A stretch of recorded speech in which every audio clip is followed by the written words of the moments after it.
We wanted to make sure. And now, ladies and gentlemen, introducing to you first, fighting out of the blue corner. She is wearing the black and white. Her official weight of 133.7 pounds. And tonight, she is making her Misfits boxing debut. Hailing from Las Vegas by way of Brick City, New Jersey, USA. Introducing Egypt, Trapper Chris! Let's go! And now introducing to you her opponent across the ring, fighting out of the red corner. She is wearing the black and gold. Her official weight of 134.2 pounds. And tonight, she is also making her Misfits boxing debut. Hailing from Flint, Wales, United Kingdom, introducing Jay Jones!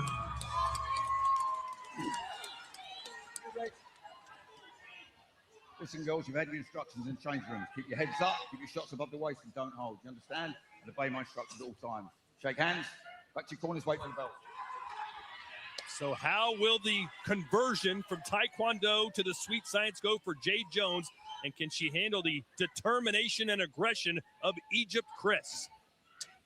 This is our third bout of 7 on this loaded Misfits card. And here comes Egypt right out of the block. I'm going to say straight punches will beat looping ones. And again, Egypt wants to be aggressive. She might need a left hand for trouble. Jade's a southpaw. Nice straight left hand there by Jade a second ago. Keeping that front hand low, though, BJ. She is, but she got a massive height advantage. She from that left hand. If she can keep distance, and right here is where she wants to be. Not inside, but at that range where she can fire off straight left hands. Be a problem early. You see Jade sliding back very effectively. They're able to keep the range and keep the distance where Egypt has to keep walking in. Nice left hand. Oh, couple great counter lefts from Jade Jones. She's got to tie her up in close, though. She doesn't want to be there. Get back to range. Look at this. She's starting to style a little bit already. Yeah, up your brakes there, Jade. See the position, though, Todd, with her lead left hand down. She's still leaning over her back leg, so she's able to evade a lot of those shots from Egypt. You like what you're seeing, Mams? I'm actually really impressed. Very impressed. Look, there's another one. Very good. Jade Jones! Wow. Body work. Look, she's hurt now. Egypt's in bad shape here, guys. Oh, the takedown goes back there and just dropped Egypt Chris. She is surgical with that left hand. She can't miss with it right now. It's a very elegant style she has as well. Fun to watch. Yeah, really different. It's elegant, but it is violent the way she is teeing off right now. Still round 1, guys. Elegant violence. But you were right with your prediction, Wade, as well. How Egypt came in very eager, very strong. But oh goodness! Wind him up. She looks like Carl Froch in there, guys. Look at Egypt, though. She's game, smiling, walking right back in. She's already taken several punishing shots from Jade Jones.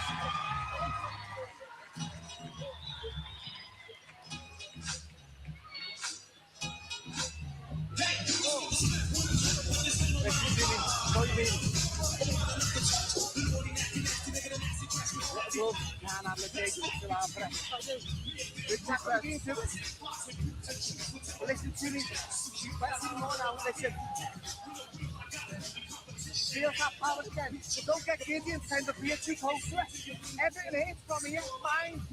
Use your range. You're keeping amazing. Don't get giddy for coming too close. Careful talk.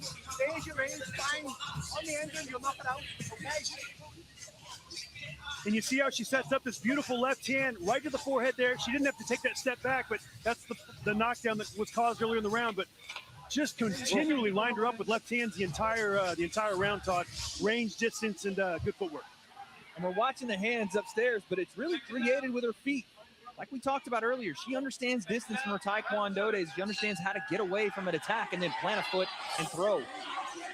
Again, Egypt comes out hot, and she's going to walk into that left hand if she doesn't keep her hands up. Yeah, I think Egypt needs to be more strategic on her entry, but Egypt's got a chin, I'll tell you what. What she needs to do, guys, she needs to drop down and shoot the right hand of the body. That'll take her head up that center Oh, line. my goodness. She is getting teed off on right now. Yeah, she cannot take left hands like this. Egypt's got to think about defense right now. Don't worry about offense. Look at Jade. Just There's that uppercut. she is something else. She can Good punch. thing we've got a multi-fight deal with Jade Jones. Let me in on that deal, man. Let's go. I like what I see here. She's showing some really nice ring generalship, Todd. And she's starting to come around the guard at times with the left hand as well, not just showing it down the middle. Here comes the backhand hook. Looks like some bruising on the arm, so Jade, she just clubbed. You knocked out of the air! Watch just came from Jade Jones in her Misfits debut! Incredible! On the button, I just said it. She went from the straight left hand to the hook, around with the backhand, and it clipped Egypt on the chin. A star is born! Oh my goodness, what a shot. Vicious knockout. I cannot believe the effect that had on Egypt whenever Jade landed that shot. Beautifully set up left hand, took a little step back, walked her right into it, hit her with it 2 times, showed that killer instinct. I love what I saw tonight. A spoiler, it's very likely that is the prime knockout of the night. No bonus question. there. Hey, I just said the knockout of the year. That might be one of the best knockouts That was we've seen crazy. on Misfits. That was huge, and it was because she went from the straight around the guard and clipped Egypt right on the chin. She had hit her in the nose, she'd hit her right in the mouth and the forehead, but it took that looping shot around the guard to clip her and send her face down. Hey, BJ, we've seen those kind of knockouts in boxing very rarely, but they almost exclusively come from men. They do to not. see a woman drop someone flat on their face like that is really incredible. Todd, that's one thing I was going to say right now. I mean, to see that from a female fighter, setting the shots up, looking so professional in there, having a crowd behind her. She's the hometown star here, to be honest with you. The way she set up that knockout couldn't have been any more conclusive. Absolutely fantastic. I give it an A+. And let's see what she does here on Misfits. But MF Pro, this is a girl with a lot of potential. I'm seeing. Unbelievable. Man, I think I saw you wet your pants over there. Are you okay? I've never seen a man so excited. Whoa. Watch this. What a shot. You see how she set it up. Took that little half step back and set it up with the overhand like a looping left, Todd. Walked her right into it, used the experience. She had already had Egypt hurt here. Caught her with a good shot. Takes this little half step back, walks her into the overhand left again. Right on the chin. Oh, my goodness gracious. And we had the questions. Man, that is violent. We had questions about her boxing ability. We talked about the Taekwondo. And, man, you said it right before the fight started. Don't let the kicks fool you. She has hands, and she just showed it. Timing, violence, and execution. Taekwondo to Taekwondo. She has just presented us with the best female knockout we've seen, possibly one of the best knockouts we've seen on Misfits history. Unbelievable. 100%. Very impressive. And listen, credit to Egypt. Yeah. She was a dog. She was going for it all the way, but Jade Jones just had way too much. Remember the knockout from Dumbledong against the UFC fighter who came over? Former UFC fighter, she's now on OnlyFans. That was probably the best knockout on Misfits that I'd seen. We need weight Paige here. Van Zandt. Paige Van Zandt. You remember that one? Knockdown. But it was a Threw great it up. knockdown. Yes, I think this beats it. Yeah, that was devastating, Yeah, man. this is something else here. To all the non-believers out there, I wouldn't want to walk into this lady in a dark alley, I'll tell you.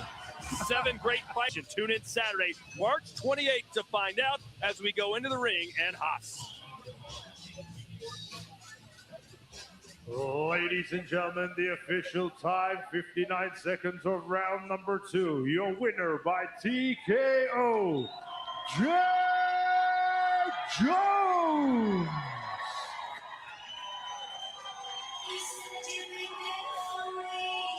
Look forward to hearing this post-fight interview with Ben Davis. A star is born here in Darby. wow.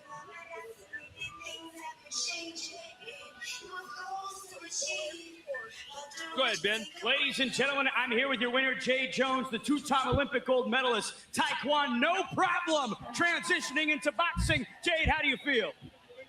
I've always been a fighter, so even in Taekwondo, you know, I used to come against big, lanky, tall people, and I just wanted to fight. But in true old Rocky Balboa fashion, I'd just like to say, Grandad, I hope you're watching me. Everybody that knows him knows how much of a legend, and he changed my life, and we all miss him so much. But I love you, Granddad. Jade, talk to me about this stoppage. It's one of the most spectacular KOs I think we've seen here on Misfits. Well, Mams told me there was a knockout bonus, so I didn't get paid enough, so I had to do the knockout, do you know what I mean? One final message to all the supporters here in Derby and around the world. I've always had the very best support from Wales, from Britain, and, you know, obviously switching sports, it's a bit different, but, you know, fans are through and through, and thank you so much. The atmosphere was just amazing. The legend continues to grow. One more time for Jay Jones.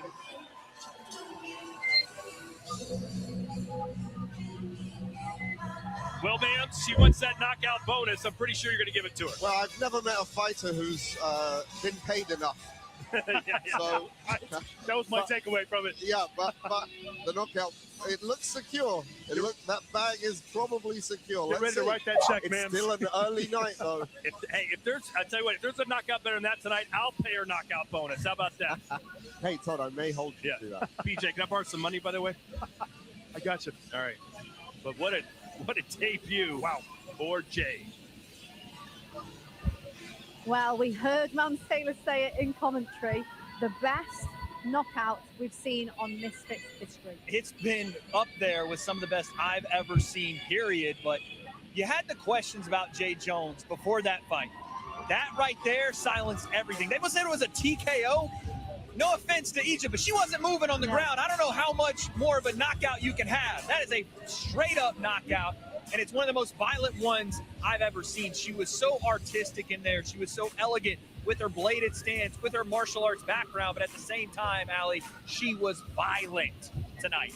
Yeah, she was absolutely brilliant, and showing the crossover between Taekwondo and boxing is easy for her. But she had the Smith brothers in her corner as well. They've been, you know, they're proper boxing people, proper boxing coaches in a proper boxing gym. Yeah, we don't see a transition from other combat sports to boxing be very easy for a lot of people. They get set in their ways, but her Taekwondo background actually lent her a lot of skills tonight. She stood very bladed. She was a piston with her backhand, and it was a really, really effective style for her.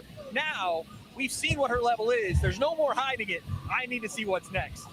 Yeah, so much to come, hopefully, from Jay Jones. Fantastic win there. But there is still plenty more action to come here in Derby. And next up, there it is. We move to the heavyweights as Jordan Banjo takes on Temple Art. So don't go anywhere, because that is coming up after the break.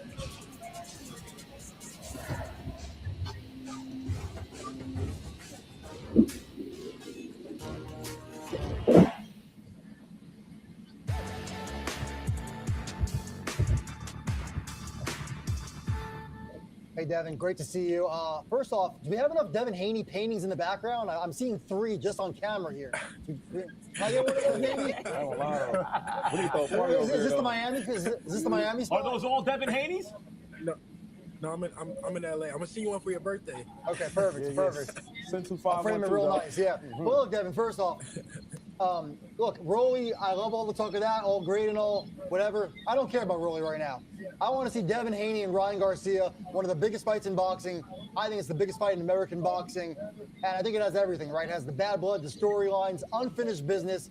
Can we get that fight next? Yeah, I mean, that's a huge fight. You know, a huge fight for boxing, huge fight for myself. That's a fight that I would love to make happen. But you know, if Ryan's not going to be realistic in these negotiations, then we just got to move on and go to the next best guy. And Rolly has a belt. Rolly is the guy that actually beat Ryan Garcia. That Ryan Garcia's not screaming for a rematch with him. So if that's the guy that beat Ryan, then I'll go ahead and beat him. And if Ryan wants to get serious and he wants to be realistic in these negotiations, then we can do that fight now or we can do that fight next. It makes no difference to me. I think that Ryan Garcia is more sexy because it moves you up to another level. Obviously, all the stuff you guys have, with the bad blood. But do you ever look at that as far as what's more important to Devin Haney now in your career? Yeah, I mean the Ryan Garcia fight is the biggest fight in boxing in my opinion.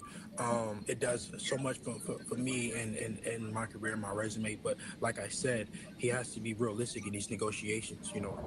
This is Italy, where faith and football are one, where legends, gods, and icons of the past echo into the heroes of today. This is a land where gladiatorial battlegrounds sit alongside blood-lit fortresses, cauldrons of passion and drama. Witness the symphony of Italian football, where beauty and chaos collide in the hardest fought league on the planet.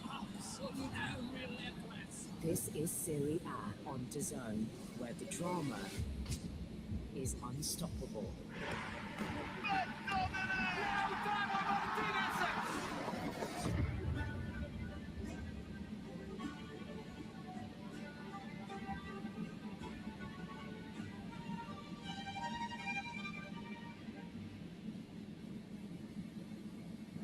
Four teams coming up. Thanks for having Claim what was rightfully his.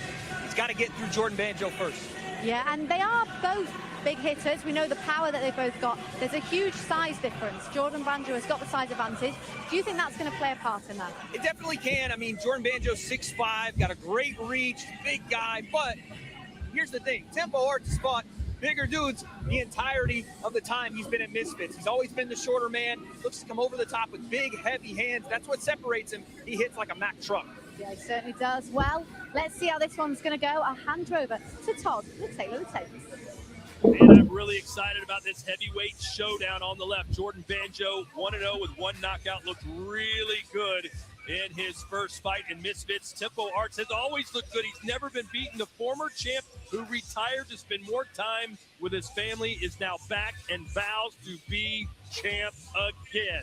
Let's go into the ring and Haas.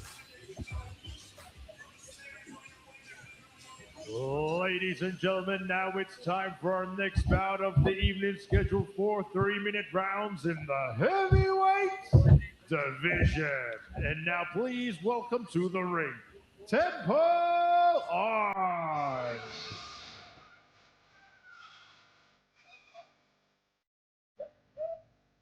Well, Wade, this guy beat the current champ, Chase Demore, several years ago, and Tempo Arts said at the time, he said, I could barely even walk down the street. I was fat. I came off the couch playing video games. I didn't know what I was doing. Put me in there against him now, it won't even be close. I was going to say, it was a controversial decision back then. Chase has gotten a lot better.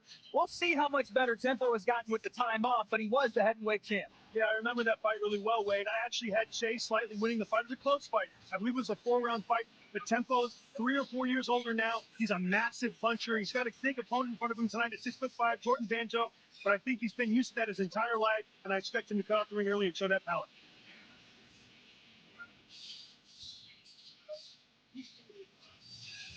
And now, ladies and gentlemen, please welcome his opponent to the ring, Jordan Banjo.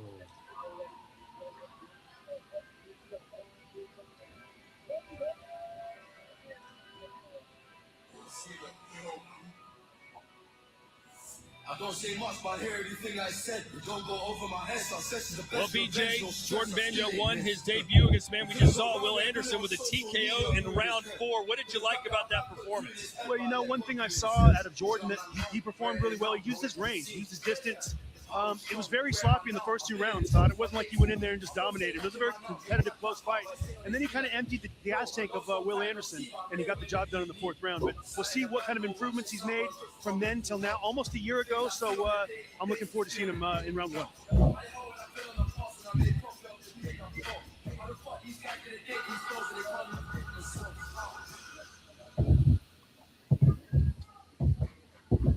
Ladies and gentlemen, this bout is scheduled for 4 3-minute rounds in the heavyweight division. This bout is brought to you by Misfits Boxing and DAZN, and proudly sponsored by Jewel.com, Prime Hydration, Whoosh, and Boohoo Man.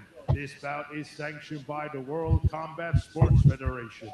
Your timekeeper at the bell, Adam Putta, and your 3 judges scoring ringside. From England, Jack Goodwin. From Mongolia, by Escalon Sandai. And from the Netherlands, Lassen Ongar. And your 3rd man in charge of the action in the ring, from Germany, referee George Milky.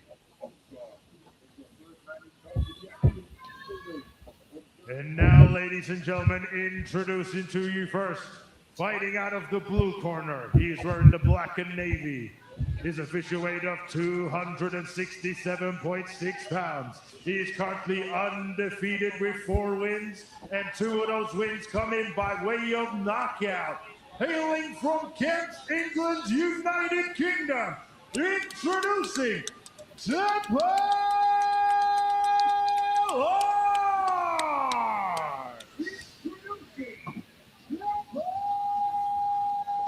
and his opponent across the ring, fighting out of the red corner. He is wearing the green and black. His official weight of 218.4 pounds. He is currently undefeated with 1 win, and that 1 win came in by way of knockout. Hailing from Essex, England's United Kingdom, introducing Jordan Banjo!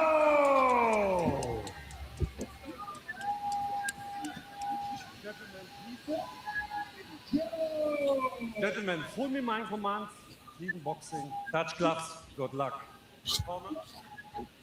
Who do you have the edge to here, BJ? One of my sleeper fights of the night right here. I think Tempo Arts is a very difficult style. He's a strong puncher. He's low to the ground. He's going to come in hard. And it's a tough test for Banjo in his second fight. It's he's coming off a little momentum with a victory, but this is a tough test tonight. All right, Banjo made his name as a member of the dance group Diversity, the winners of Britain's Got Talent.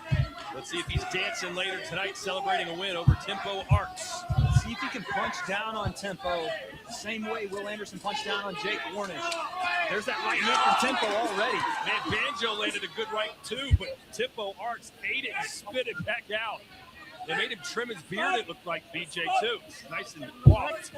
Tempo's got a chin. You saw him moving his head left to right a little bit, but Jordan's got to continue to land. Ooh, nice big shot. Oh, Tempo Arts has landed some leather early here in the first. How did Banjo not go down?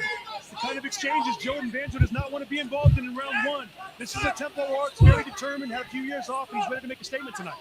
Wait, this is why I was so excited about this fight. Yeah, this is one you circled when you were looking at the fight card as one that was going to be one to watch, maybe fight of the night.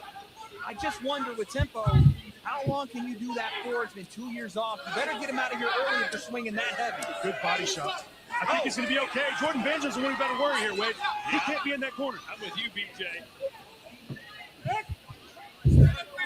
Much like Egypt in the last fight, might want to focus on defense right now. Let this guy burn out some gas a little bit. Get on your jab if you're Jordan Banjo. Heavyweight boxing is a different level of boxing. One punch changes everything. You see Tempo very comfortable in what he is and what he isn't. Coming forward in those clinches, shooting hard shots up the middle and on the ribs. And I like how Tempo Arts was throwing body shots in there too, just not head hunting, which we saw a lot of in his early career, Wade, but that's to be expected, right? No, absolutely. And again, he's a smaller man here, so he's chopping to the body to get those hands down and go upstairs.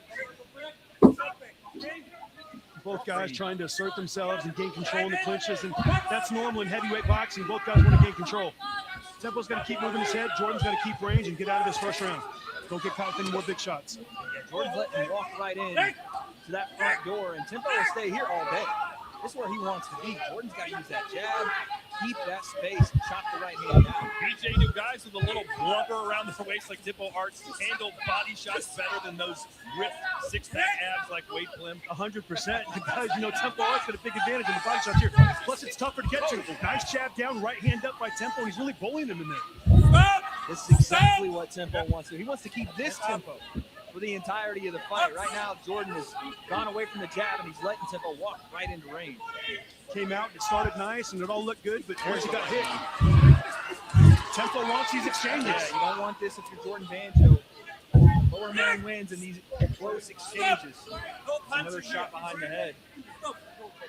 And BJ, tell us why those are so dangerous and not allowed, shots behind the head. Well, the referee always wants to gain control early, but both guys try to gain advantages. Sometimes they hit on the side. Any shot behind the head could do a lot of damage. Good first round for Tempo here. Good body shots from Tempo Arts, but you know what?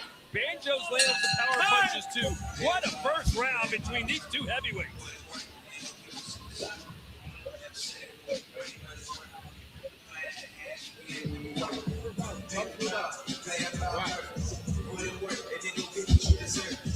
get rusted in, man.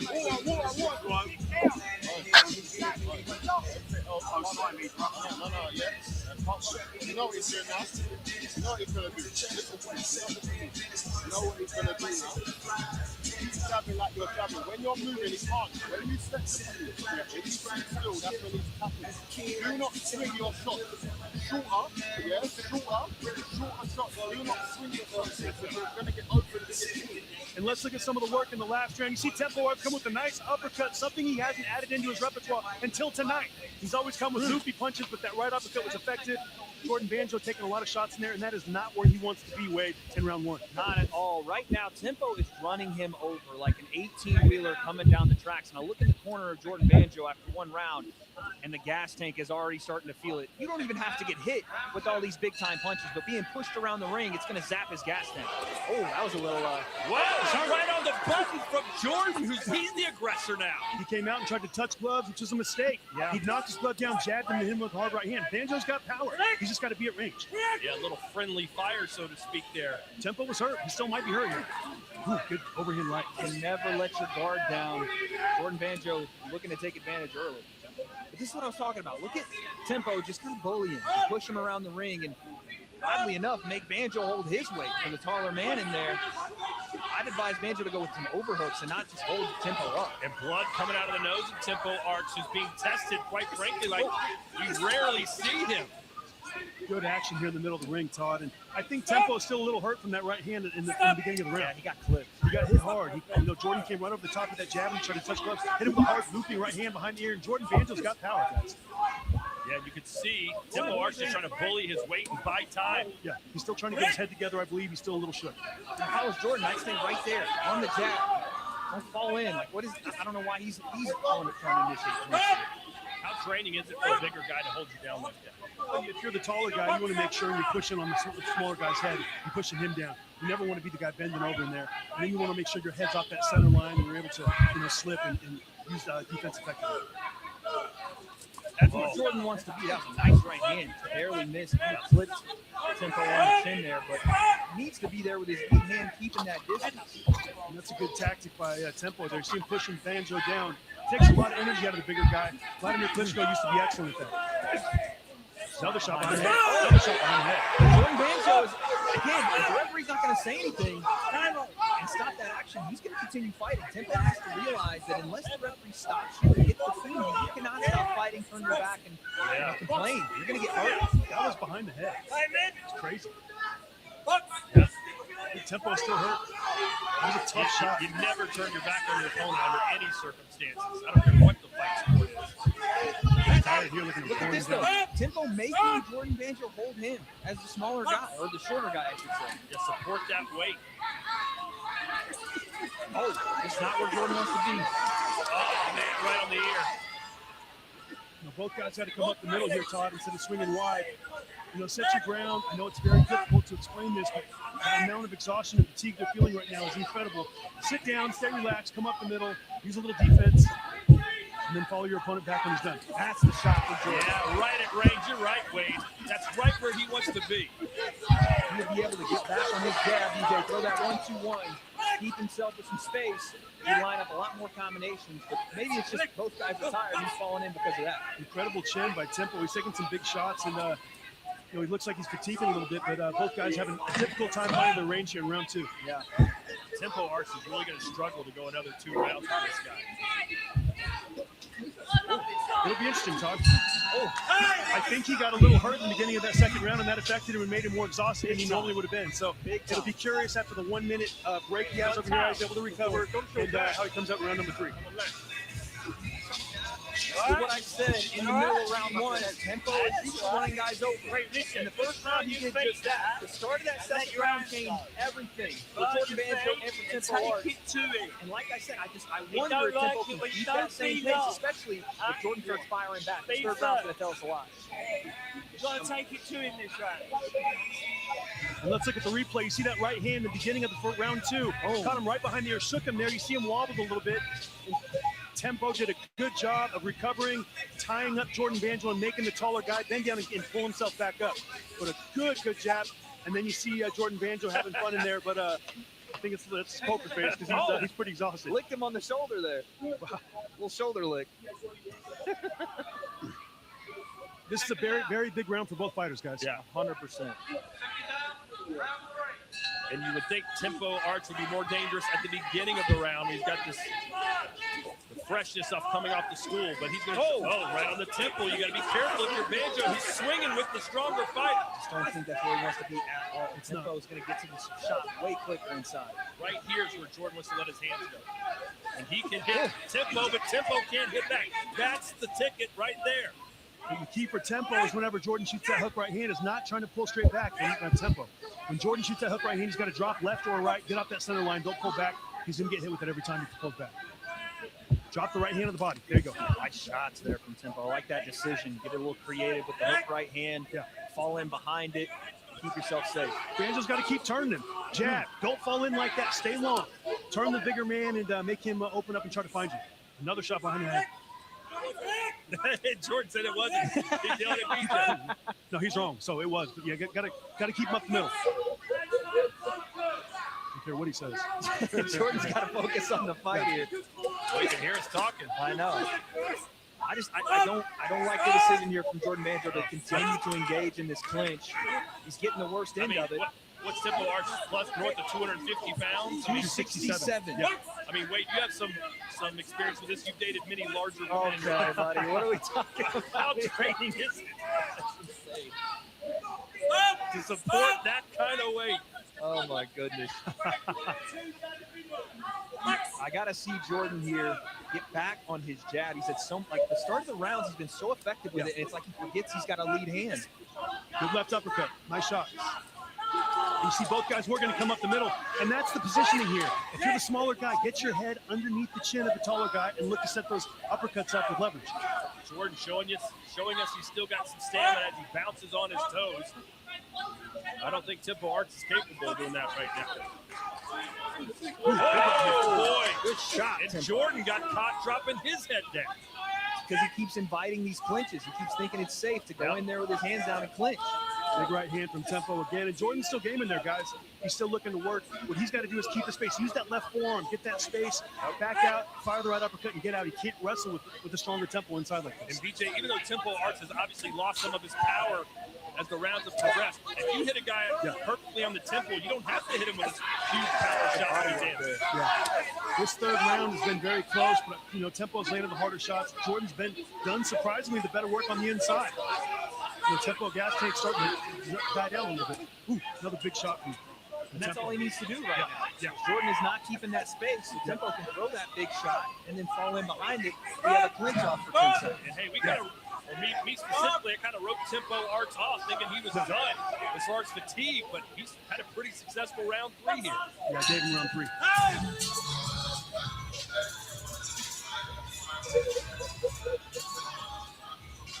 Well, ladies and gentlemen, heavyweight boxing from the City of Light, Tony Yoka, Lawrence Okoli will meet in Paris for a shot at WBC Silver Honors as they look to work their way towards a world title shot later this year. That's live on DAZN Saturday, April the 25th.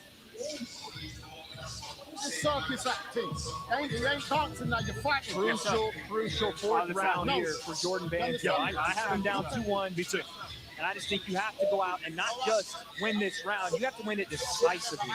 You know, it's interesting, Wade. I think he's down 2-1 as well, but if you just stretch those 3 rounds and made him 1 round, you'd give it to probably Banjo just because of the damage he's done. But he's just been too quiet in the 3rd round, and Tempo Arts was much more active in round 1. Yeah, he needs intensity here in this 4th round. Otherwise, Tempo can just do what he's done, throw those big shots around the guard, fall into the clinch, and dominate there.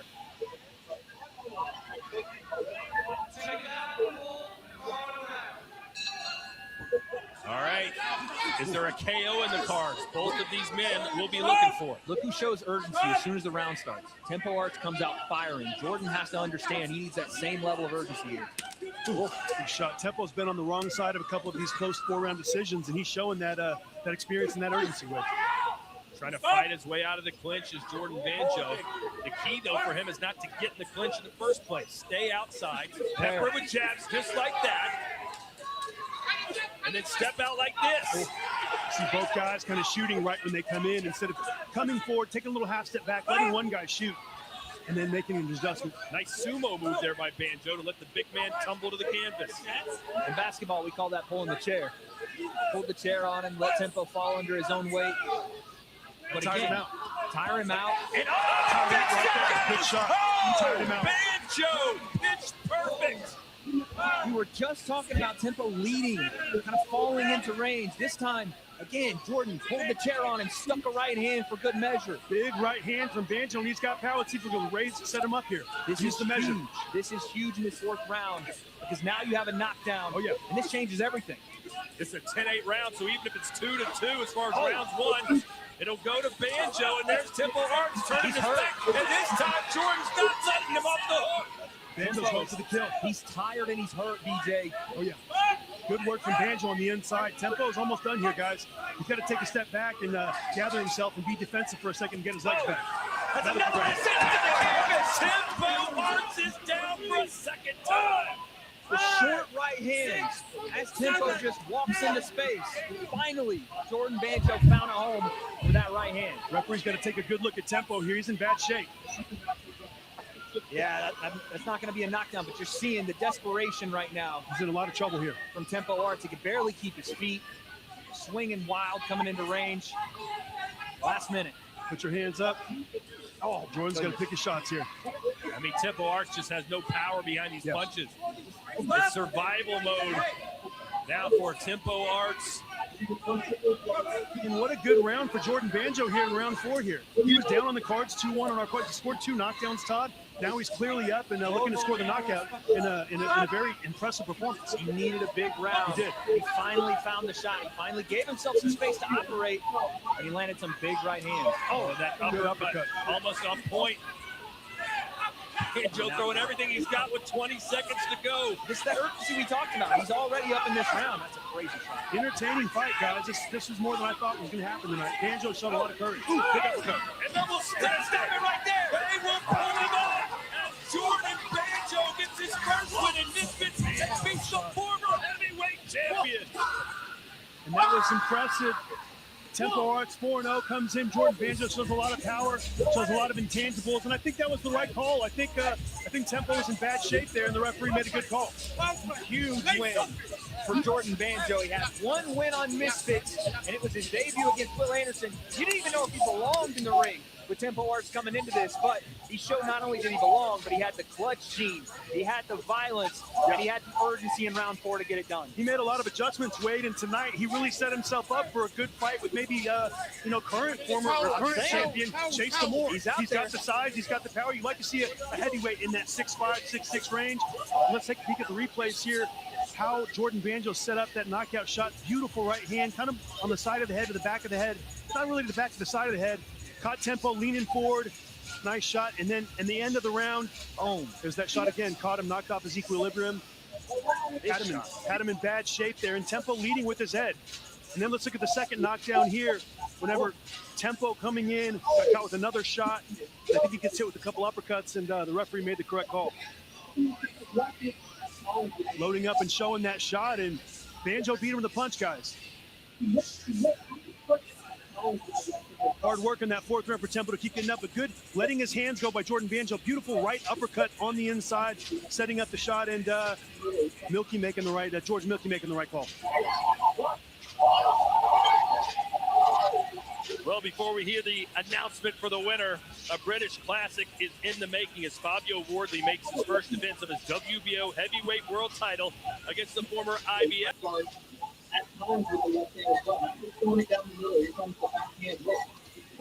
Ladies and gentlemen, the official time, 2 minutes and 53 seconds of round number 4. Your winner by TKO, Jordan Banjo. 2-0 with 2 knockouts. Is he ready for Chase Demore, BJ? You know, on paper, he's not ready for him, but what we saw tonight, and what we saw if we compare Chase Demore's performance to Tempo Arts compared to what Jordan Banjo was able to do tonight, I feel like it's an intriguing matchup. He's got the size, 6'5", he's got a lot of power, and he's got a good chin. He took some great shots from Tempo Arts tonight, and I was impressed. All right, let's hear what he has to say. He's with Ben Davis. Ladies and gentlemen, I'm here with your winner, Jordan Banjo. Jordan, you've got the moves. First man not only to beat Tempo Arts, but you stopped him. Talk to me about this victory. First thing, I'm dedicating that victory to God and my Lord and Savior Jesus Christ. We thank God for everything positive on our lives, and we thank Him for the lessons as well. Tempo, I knew that, listen, when the phone rang, a man said, I want you to fight Tempo next. Asked my coach, I rang straight away, I went, there's not many tougher fights in the heavyweights. And I said he'll stop him. I'll be honest, I didn't believe that. I knew it was going to be a really, really hard fight. Tempo is strong, he's tricky, he's quick. And I'll tell you what as well, he keeps coming forward. I do want to big up someone else as well. It might seem a bit random. I don't feel like he gets enough love. I see him out there, Kelechi. You're a G, bro. Keep doing your thing, keep working, bro. You smashed it against Andre. That was a crazy fight to take. You're a bad man, bro. Keep your head up and we'll see you back in here soon. Loved you. Former title challenger Kells getting some love. Jordan, 2 up, 2 down, all stoppages here in Misfits Boxing. What is next for you? Next? No, you're not answering because you're going to get me in trouble with my wife. Next is to go home, rest the rest of Diversity out on tour. There's some Diversity fans in here tonight as well. So thank you for coming along. I'm going to link back up with the boys, finish tour. Then after that, we'll see what's cracking. We want a title shot next. That's what we want. Make it happen. Ladies and gentlemen, one more time for your winner, Jordan Banjo. Well, there we have it, Jordan Banjo. It didn't look like the fight was going his way, but he turned it around and he got it done before the final bell. Only just. Listen, sometimes it takes a while to find the shot that you prepared for. It was clear that they wanted to chop the right hand down on Tempo Arts' temple, and he found that shot in the 4th round. That takes determination. That takes confidence in your training to know that, maybe it's not going your way, maybe it is, but to still stick with the game plan. I am so impressed by Jordan Banjo. I said it this week before the fights. His dad was a fighter. He has shown the same level of intensity. And again, Tempo Arts is a tough out for everybody. He's the former heavyweight champ. I didn't know if Jordan was ready for this step up. And in the first round, it looked like, oh goodness, here goes Tempo Arts doing what he does. 18-wheeler coming downhill with big shots like that. And this is Jordan Banjo's first test, maybe the first time he's been hit that hard continuously. And again, one of the things you saw in this fight was he's a dog.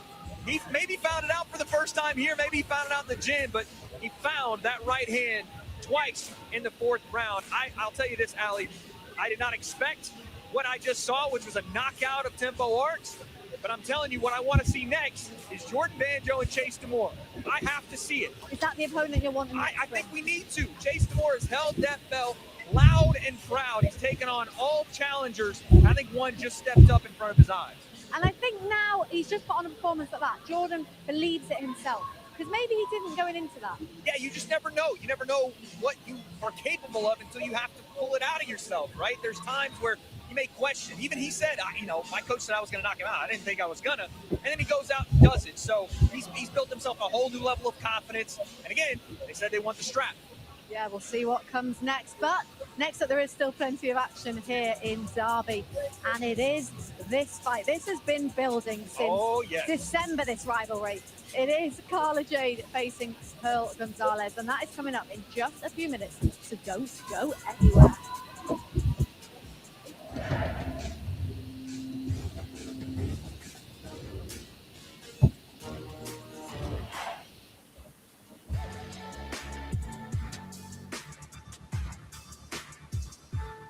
Mario Barrios, he's not flashy despite this entrance. He's not loud, but he's experienced, composed, and very comfortable in the championship rounds.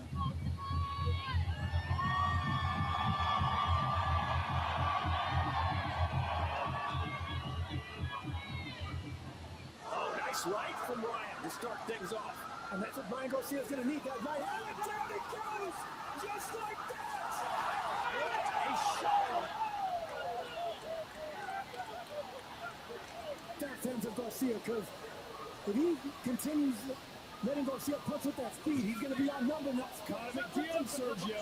These right hands are buckling Mario Barrios every single time. For anybody that thought Ryan Garcia was a one-arm puncher, he's changed a lot of minds. Oh my God, face shot!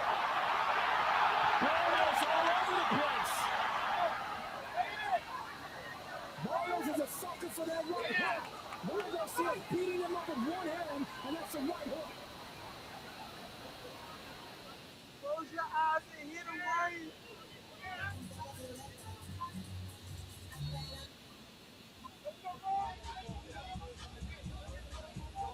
10 coming up, 10 coming up. Okay, we got 10 left to look. You got 3 rounds to knock them out. You gotta go for it right now. Do you understand what I'm saying? Right now, phenomenal job by Team Ryan. They're doing a great job so far. Clean sweep. 3 rounds left. The only way Barrios wins and defends his title, knockout. Ryan pitch a virtual shutout. Should be a shutout in these final 30 seconds. I don't think that was on anybody's scorecard. This is a pink job by Garcia. And Garcia is about to become the WBC welterweight champion of the world. The self-proclaimed king, the uncrowned king, finally receives his coronation. What a performance. The new WBC. Let's make history.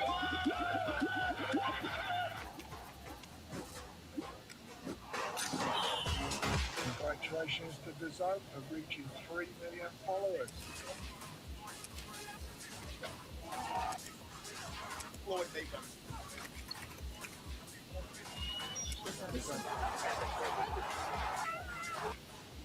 Well done for Rosado. 3 million followers. Welcome back to Derby as we build up to a Misfits light heavyweight title fight in our main event. But first, there's more to boxing on DAZN. A local derby with a difference. First plays second as leaders Inter Milan are hosted by AC Milan at San Siro. Make sure you tune in tomorrow for one of the biggest matches in domestic football. And of course, it's live on DAZN. But back to our fights here in Derby as Carla Jade faces Pearl Gonzalez in the Misfits title fight. Carla is a champion. She's a great champion. I'm excited. These are the fights I want. This is my first time in the UK. This is a dream come true. I have zero respect for Pearl. She has zero composure and decorum. She's slow, she's basic, she's got nothing on me. And I'm going to show her what being a champ really is. The queen of Misfits boxing returns. I'm here. There's a new queen in town on Misfits. From bell to bell, I'm coming forward. I'm coming to fight. I will not back out. So tune in. I will win how I always win, however I want. I'll be double champ. That's all that matters.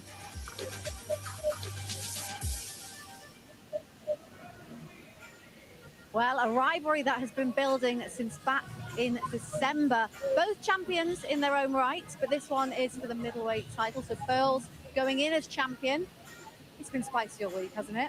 This is one that sort of unexpectedly boiled over. Coming into this week, I don't think fans figured that Carla Jade and Pearl, for the uninitiated, maybe you wouldn't have known. For those that did know, they knew Carla was going to bring it. She tries to get into her opponent's heads, worms her way between the ears, and it all resulted in her getting popped at the weigh-ins yesterday. Yeah, I mean, it was already physical before that. If you saw that replay, Carla took a jab, or I guess a right hand to the body of Pearl the day before at the press conference face-off. So I guess Pearl was like, let me go ahead and pay you back. Hit her with a stiff jab. And this is something that's boiled over. Yeah, it's boiled over for, I guess, 5-6 months now. They were shoving and pushing in December, all the way back then. And it was just now that the two champs come face to face. We're going to see who's ready for war.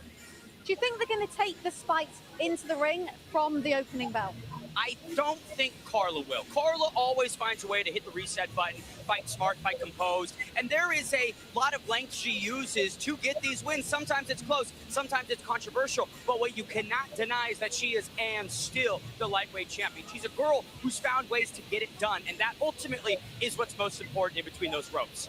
And Wade, she's stepping up to middleweight. Do you think that's going to play a factor? I mean, it definitely will. Carla has looked, let's just say, a little bit gone on the scale every time she fights at her weight class. This isn't just a step up for the second belt. I think this is a step up for her health. And I talked to her this week. She says, listen, I feel way better. This was on weigh-in day, and before that even, she felt great. So I think it's going to have a massive factor for how she performs tonight. Well, let's see how this one goes. We are ready to get it underway, so I'm going to hand you over to Todd. We'll take this hit. Thank you, ladies and gentlemen, as we turn our attention to the MFB middleweight title fight as Jade tries to become a double champ, moving up to take on Pearl Gonzalez. Both of these women in their late 30s. Jade will have a height and reach advantage. Into the ring now, and Haas. Ladies and gentlemen, now it's time for our next bout of the evening, scheduled 5 2-minute rounds for the Women's Misfits Boxing Middleweight World Championship. And now, ladies and gentlemen, let's please welcome the challenger, Carla Jade.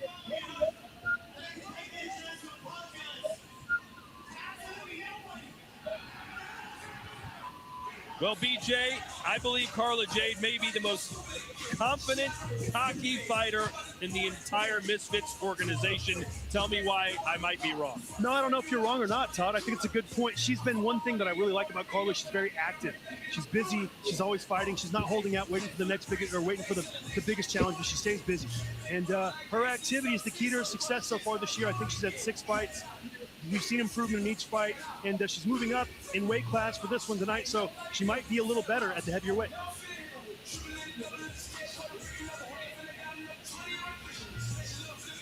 Got a tough test in front of her tonight with Pearl.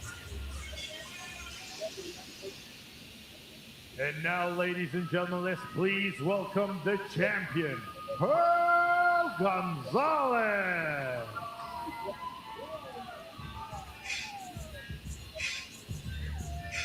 Pearl Gonzalez, former UFC fighter, former bare-knuckle boxer, had a 10-6 record in MMA. One of the most experienced fighters on the Misfits roster. That's why she's the champ. What's her key to victory here tonight, Wade? I think it's aggression. I think that if she comes out and lets Carla take the tempo of this fight away and stick on her jab and make this a boxing match, it's not going to go well for her. I think her aggression, her ability to close the distance and use some of the fundamentals from her other combat sports background will serve her very, very well. 16 fights, Todd. She's got a lot of experience. I don't care how you want to cut it. I mean, she's been in with a lot of different types of styles and girls, and it'll be interesting to see how Carla comes out in round 1. And there's a lot of spite between these two. There's really genuine beef. We've seen that all week. And how's that going to play into this way? Use it. Use it.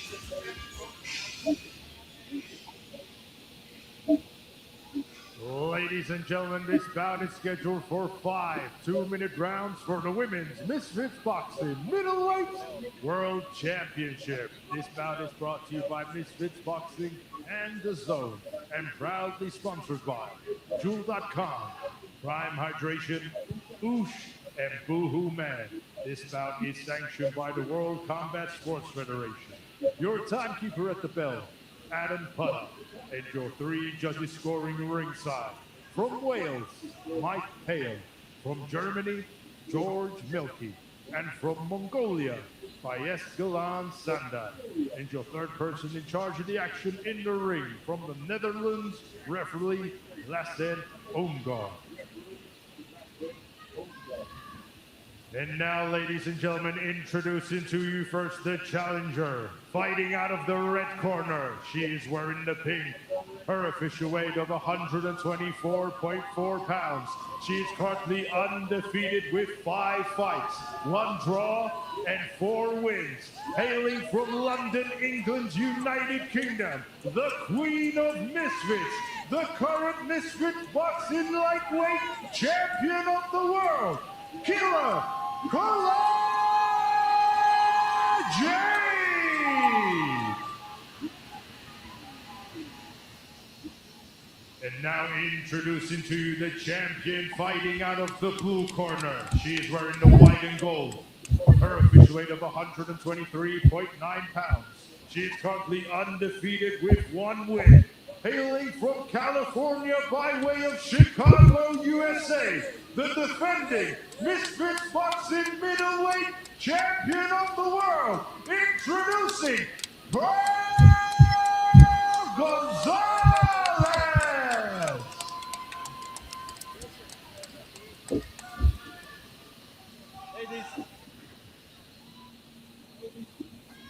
Ladies, I am ready to give you instructions.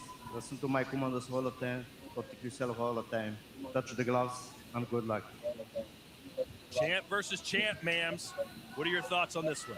This is going to be an absolute barn burner, Todd. I mean, these two, they've got hate for each other. They've got spite. Look at Carla Jade. She's been angry all week since the baby daddy comments. The baby daddy comments. This is what I thought Pearl would do. Come out very aggressive right away. And Pearl she's got cardio for days. She doesn't stop, and her camp has been her hardest yet. She was saying she is going to be non-stop on this one. She genuinely has a disdain for Carla. She's got a lot of experience, and you see her in the first round cutting the ring off nicely. 5 2-minute rounds, guys, so there's not a lot of time to waste. Good shot by Carla. Of course, Carla, the former ring card girl who turned out to be a good fighter in her own right, a great fighter by Misfit standards. She's the champ, moving up a weight to try and get another belt. And that's what Carla's got to do right there. She's got to go side to side, walk Pearl into shots, and Pearl's got to attack that body. Carla wants that counter right hand. There's a nice jab as well to get herself off the ropes. Boy, that jab can do wonders to anybody. Yeah, it's nice. And Pearl's doing a good job cutting off the ring, but she's got to keep her head up that center line, walking into that straight 1-2. Again, it is. And Carla can live there all day. She keeps that jab pumping, looking for that right hand off her back foot. That's what she's done throughout her run here at Misfits. Nice body shot by Carla. And Pearl wants to make sure she doesn't allow Carla to get into a rhythm here. Nice right hand from Pearl.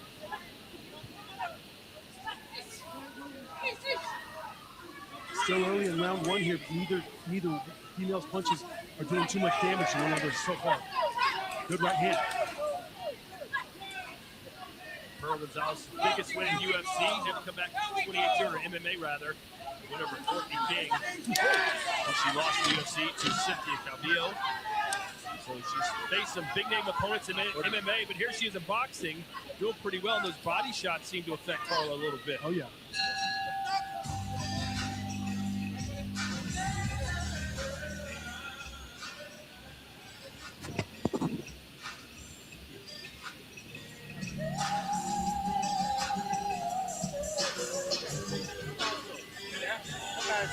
I need you to take center a little bit more and do those lovely movements from the center rather than the outside.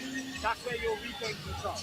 Yeah? I'm proud of you, but thinking you to be a bit tighter from that stage. Yeah? And you need to take it to a little bit more instead of running around the whole ring. Yeah? You're making it harder for yourself. I promise you, you're making it harder for yourself. See what you're doing, the movement. Solid starts for both ladies there. Became a bit of a trade-off back and forth where Carla wanted to be on the outside. Sometimes she got caught a little flat-footed in trading, but best effect for Carla was being on her jab in the right hand. Pearl, again, aggression. A lot of volume with Pearl as well. Always just non-stop throwing. I think Carla had some of the cleaner shots, but I think I gave that first round to Pearl based on her aggression and her activity.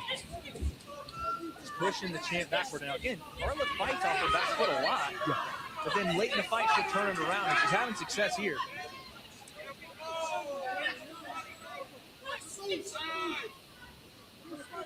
Carla Jade coming up a split decision win over Taylor Starling on a previous Misfits card. Still early in her boxing career, but she's picked it up rather quickly.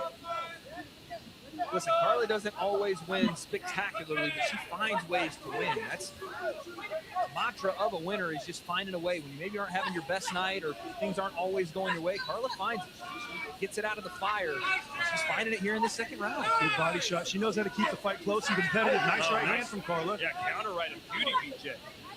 And you know, there's going to be an opportunity to walk Pearl into shots whenever she's so aggressive like that. So, first 2 rounds, both women are trying to get their distance and gain their range, but Carla's having a better round too.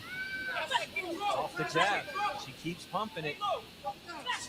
Crazy enough, Carla Jade could educate some of our Misfits fighters on just using her lead hand. Good shot from Pearl. Pearl with that long reach and range has already bloodied the nose of Pearl. These quiet rounds tend to go Carla Jade's way, BJ, just because of that jab. She landed some nice right hands. Pearl's landed some good shots too, but Carla's landing a little more clean punches here in round 2. Still not seeing too much of an effect, but Carla's a little sharper in round 2.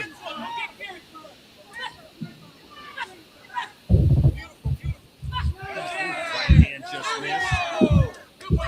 Pearl not worried about the power from Carla Jade. She's trying to stick it on her here and maybe potentially get at the gas tank a little bit of Carla, but she's eating shots on the way in doing it. I got it 1-1 after this. Good comeback round from Carla. We got ourselves a fight, guys. We got ourselves a fight. Now, there has been some talk about controversial decisions with Carla. Yeah. So she really wants to get ahead on the scorecard or win by knockout to avoid that kind of talk. Because there's even been accusations of a Misfits protection program. Oh, no.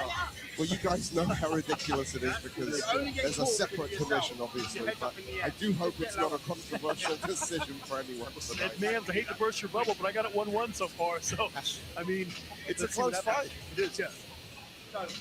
Punching, a little bit quicker. Carla is at a new weight class here. It's going to be interesting to see how she carries this new weight. Yes, better for her to not cut as much weight, but what's the cardio look like 5 rounds? Her stamina might be better, Wade. The cut might have not been so drastic. She might have more power. She's not so depleted. So round 3, I think this is where the fight really starts. I got it 1-1. In every Carla fight, it starts right now. Here's where the fight starts in round 3. This is a 5 rounds title fight, 2-minute rounds for the females. Coming up next, our co-main event, Waleed Sharks and the Argentinian King, followed by Ty Mitchell and Gabe Rosado for the Misfits light heavyweight title. Good work on the outside from Carla. Pearl's walking in with a nice right hand. And if I'm Pearl, I'm going to tell her, look, follow Carla's jab back with a straight right hand and touch her and make her pay every single time. Look at Pearl trying to cut off the ring gear. Oh, jab for trouble there, but I like that. Not following, trying to cut. Good shot. It'd be great for either lady to take a taunt or a feint, step back, let the other one shoot, and then shoot when they're opened up. But they're both kind of just shooting at the same time. Like the Olay there from Carla to get herself off the rope. Good body shot. Nice work from Carla Jade, and she's moving those feet constantly, man. And that's so important in boxing. She does, yeah. And a lot of the time, she only gets warmed up by round 3, which is tough in a 5-round fight. Both women landing some power shots here. Nice short right uppercut from Carla on the inside. A little ring generalship over seeing to the right, to the left, the hook right hand. Nice body shot from Pearl.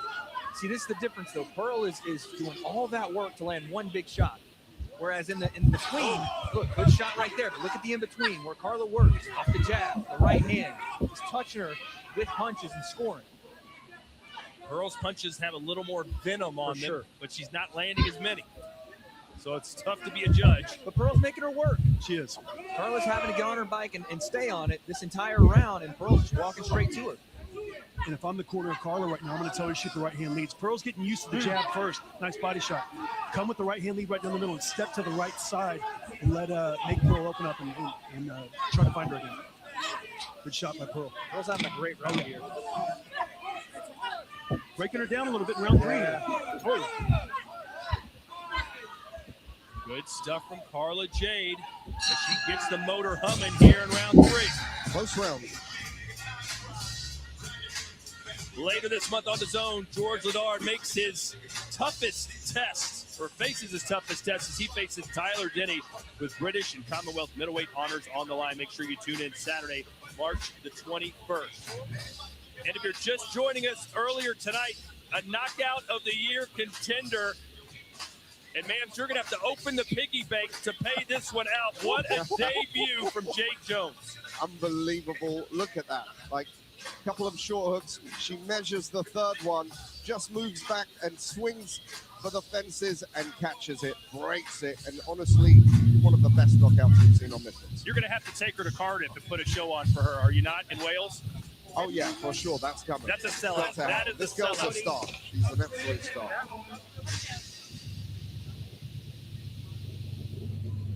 Going into round 4 here, guys. Very important round for both ladies to get this get control of this round 4. Nice job by Pearl. Nice start to the round. Very polar opposite personalities too. Carla is kind of like the bad girl of Misfits, the queen of Misfits. Pearl is a complete class act, you know? Are you saying Carla's unclassy there, man? No, she's just, she's antagonizing. Oh, another right hand. I saw two. Something flew out for sure. It's a hard shot. Hard right hand. Listen, really? Something. I don't know what it was. Something fell out for sure. I think it might have been off the outfit. It was What we have seen. I saw golden tooth.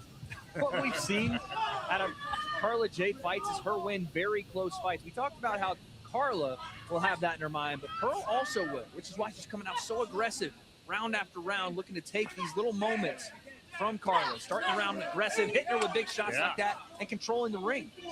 Pearl's having a good round here in round 4, guys. I was going to say, it seems like Pearl has now found her range. Ooh, found her tempo as well. She's found that Carla's going to throw these short shots in close, but then she can get right back on the front foot and let some hammers fly. I really appreciate the toughness of Carla Jade here in round 4. It's tough to start boxing at 35 years of age, and she's shown a lot of toughness tonight. I got Pearl winning this 4th round and up 2-1 on my scorecard, but Carla's shown a lot of toughness. You can't count her out. These are the fights where she's had close fights before, decisions you never know. As long as she keeps fighting, who knows? No, I got her down on this one. I agree with you. She needed to win this round to be competitive. Don't say that in case, BJ. I'm just saying, throwing it out there. Yeah, I'm saying Pearl's done a lot of really good work, and I don't care. I just want to make the right person to win. And obviously, I think Pearl's done the best work in this round. And I had a 2-1 coming into this round. Good right hand. Pearl, very judicious with her punches. She's picking the right moments to throw it. And her percentage of landed punches has got to be off the charts. Look at these. Nothing's missing now for Pearl Gonzalez.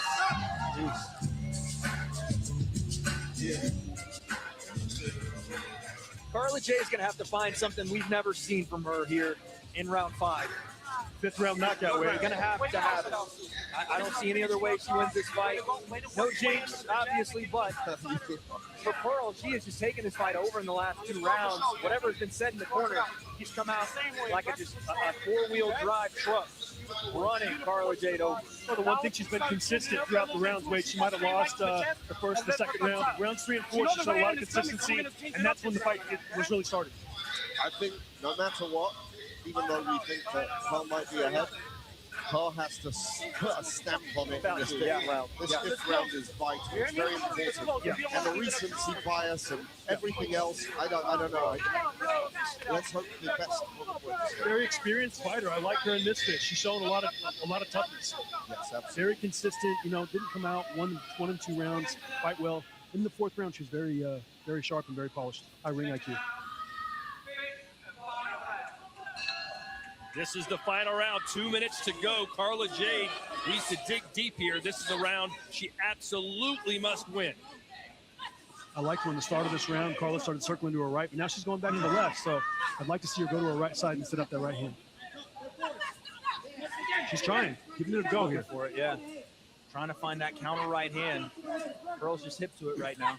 And if I'm Pearl, I'm going to keep walking in, shooting the straight right hand to the body, into the head. Nice shots. Jade giving you the volume that you want. Step to the right there and drop that right hand, and she's going to the right side. You're right, BJ. As soon as she takes that step to her left side, Pearl unloads the right hand. It catches her every single time. Nice right from Pearl. Catches her with the left. Got to come walk towards us, guys. That'll change the whole dynamic of this fight. Nice left hook from Pearl. Pearl not putting a lot of power behind these shots, just touching in the face. He's having fun in there too, Wade. Yeah, this is a point now where she's dominated the last couple of rounds, and she's trying to put a stamp on this. There it is. Carla finds the right hand as she steps to the right. She needs more of it, and she needs it now. Yeah, it just makes that shot a lot more difficult to land when she's going to your left side, Wade. And as you know, when you step to the right side, it makes the distance of the right hand land a lot shorter. And she's learning a tough lesson in there tonight. Yep. Competitive fight, but Pearl's pulling away here in round 5. Shot to the body there from Pearl. Nice left cross from Pearl Gonzalez. The right hand lead from Carla could be effective. Every time she's starting with the left hand, Switch that up. She just has her rhythm. She has her tempo. She's got her game plan cooking right now. The champ from San Diego, California, has taken over the second part of this fight, and it appears she will retain her title here against Carla Jade. Good performance from Pearl. Very good. Any doubt in your mind, Wade? No, I mean, again, I'm not the judges, but I saw a clear victory here for Pearl Gonzalez. I think from the second round on, she took over this fight. She walked straight at Carla Jade, and I don't think Carla has seen something like that. Constant pressure, constant aggression. I said it from the beginning. That's what would win this fight, and I think it's what happened. I'm taking a break from social media for a month if this goes the way it shouldn't. The protection program, huh, man? Oh. No, I think the accusations go flying. I don't want to take away from the performance from Pearl. That was a great performance. I had it 4-1 for Pearl, but Carla fought very well. She was game. She hung in there, moved up a weight division. Let's see what happens after the fight. But that was a good performance from Carla. Very competitive. And let's see what happens on April 4th. Misfits Pro Deontay Wild Squad. I'm so excited. Deontay's coming back, and look, we got an Olympian heavyweight bronze medalist. He's been through the trenches. He won the world title. He was a world champion for a long time. Lost it, came back, lost. That's some tough moments. And now it's his time to get back and see if he can do it one more time. Turn the clock back. Last time to go in the heavyweight division, Todd, is the Ballard. Derek Chisora says this will be his final fight. You can see it live here on DAZN. All right, still tabulating the scores. Waiting on Haas to get in the ring. Mams will be jumping in the ring as well to present the title to the winner. Will Pearl Gonzalez retain her middleweight championship, or will Carla Jade move up a weight division and take it away from her?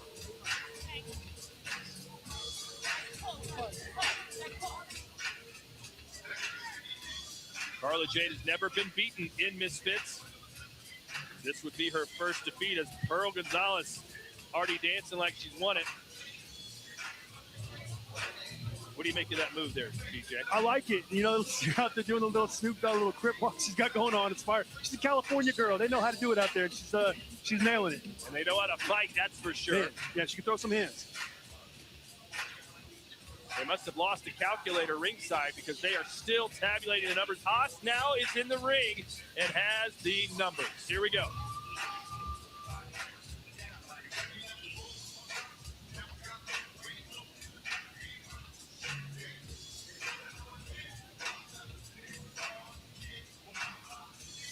Ladies and gentlemen, after 5 rounds of boxing, we go to the judges' scorecards.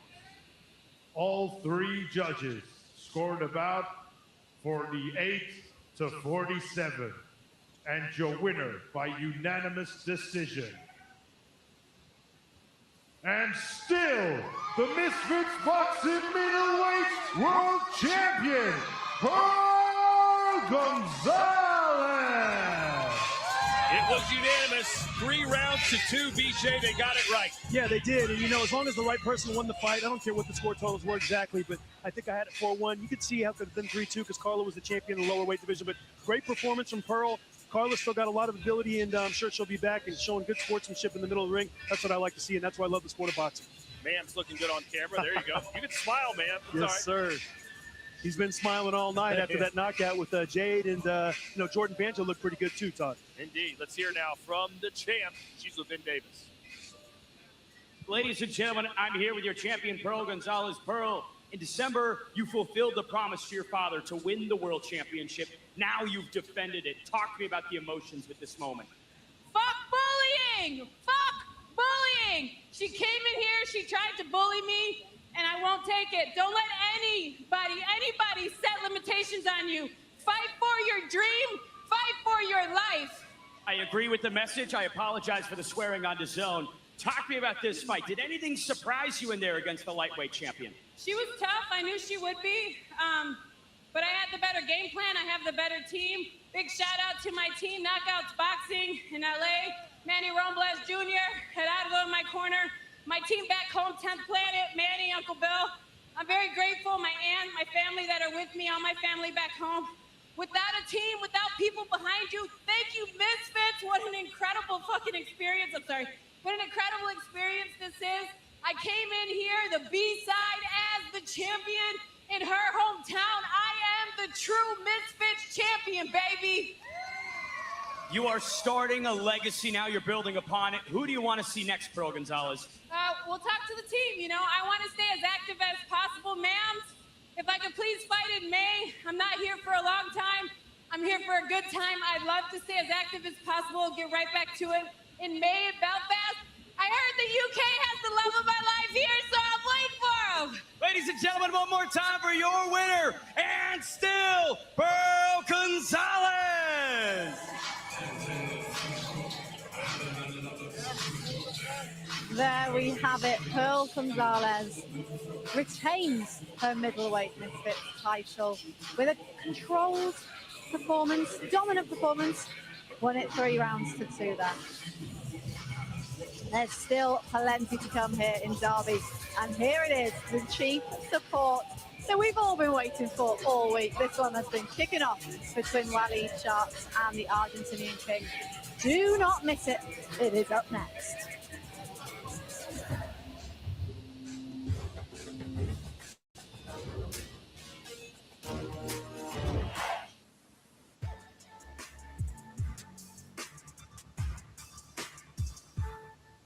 We're rescheduling this fight if the worst comes to the worst.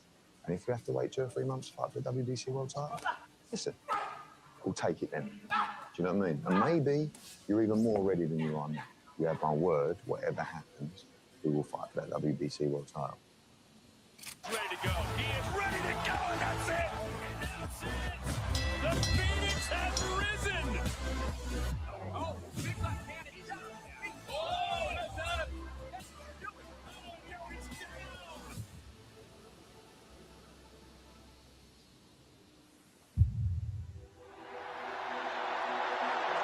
Ladies and gentlemen, introducing Moses Talmor.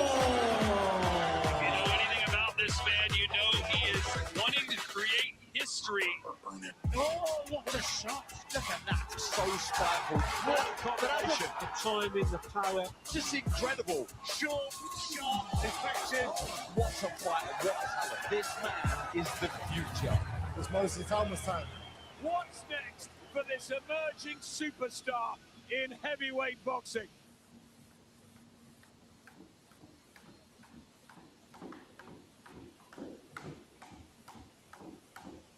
I was born in Slovakia, lived there until I believe it's 2008, and then we moved to the UK.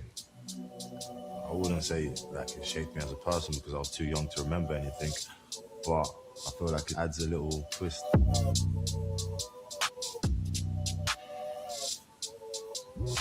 My heritage is my heritage. I am my father's son, I am my mother's son. But I guess at the same time, it's like my heritage is only going to get me so far. The rest of it, I've got to do by myself. My school was like a sports college. There was like so many boxers in there. So there was like, it's a boxing school. Everybody's just like edging to have a fight, do you get what I mean?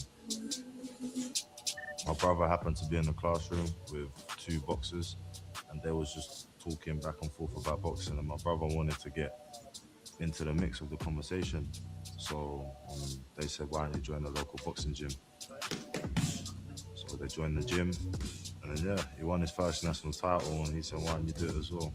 See, I was like, I must have been like 9, 10 years old. So I'm not doing anything, so why not? I remember pulling up to the gym, there's just Range Rover, like everyone's got like blacked out Range Rovers, everybody's got nice watches, everybody's got things. I'm like, yeah, this is probably something that school's not going to teach me how to do. So I was just like, yeah, I think I'm going to be a boxer. And because I held my own, I was like, you know what, I can achieve it as well. Every fighter here is going to fight as hard as he can.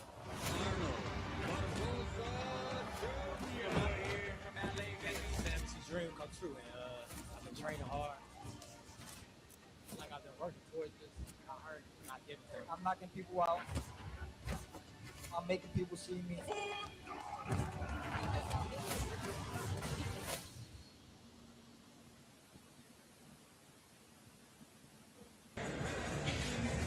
Welcome back, and we are into our final 2 fights here in Derby. Away from the action tonight, make sure you head to the DAZN app to check out our series Spotlight to find out more about the fighters of the future. God has installed this talent into me. I can't let that go to waste. Boxing to me is a job. I'm pretty good at my job. I know I could be the best female boxer to ever be alive. I want to become a heavyweight champion of the world. The maturity, the power. What a shot! It's Moses Thomas time. A lot of people say I'm disrespectful, but I'm Ben Whittaker. I've got my own little sauce. In this day and age now, people believe their own hype and you got to stay grounded. This is an 18-year-old who is going places. I know 18 is young for a heavyweight pro. I don't bring no gimmicks. I'm just being myself. I do not want to be average. I fear being average. If you haven't got faith in yourself, like no one else is going to have faith in you. I'm so excited. What a performance! What's next for this emerging superstar? And you can watch our Spotlight episode on George Liddard ahead of his fight with Tyler Denny. They'll meet for the British and Commonwealth middleweight titles on Saturday, March the 21st. But back to here in Derby, and it is finally time for the chief support this evening, the one that we've all been waiting for. It has been building and building and building all week, and there is nothing but hatred between these two. We knew that Argentinian King was going to turn things up, twist the knife as much as he could. The question on my mind was how much will Waleed Sharks play into it? And boy, he's playing like the Joker. These guys going back and forth, slapping each other, punching each other at all moments of this fight week, which I think, Wade, will turn into the best fight of the night. Yeah, I think this is going to be one that everybody wants to watch for multiple reasons. Number one, it's Waleed Sharks back on Misfits, and kind of in a controversial way. We didn't know if he was going to show up. Then he showed up and kind of got into a scuffle with Fox the G. Weirdly enough, we just saw Fox the G holding mids for Waleed. Was this a ruse the entire time? Was this a setup for Argentinian King? It's hard enough that he's got to fight a guy on short notice, then maybe not, then maybe again. The mind games have been going crazy this week. How does he handle that, and how does Waleed get back on track? How much of an effect do you think the sort of distractions of the fight week that we've seen will have an effect when they get in there? Because, you know, they don't want to be rushing into stuff, but they might just be still riled up from what we've seen this week.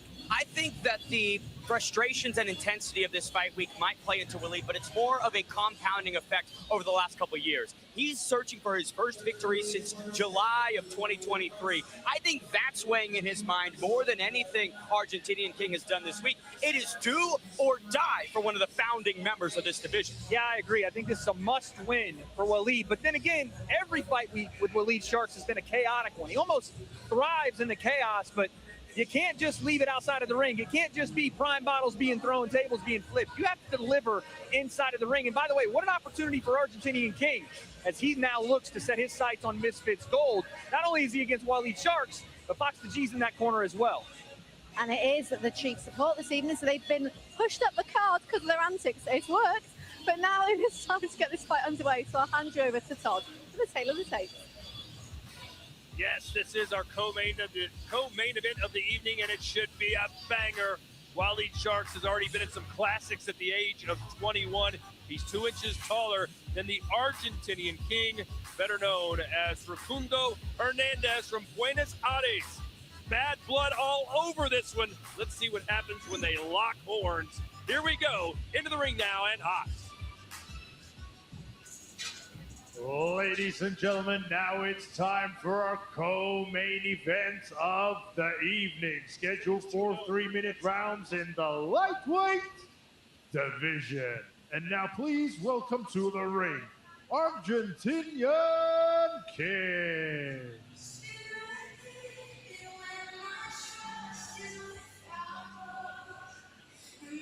Here comes the King, who beat Dave Fogarty, but lost to Burn Knights back in October of 2023.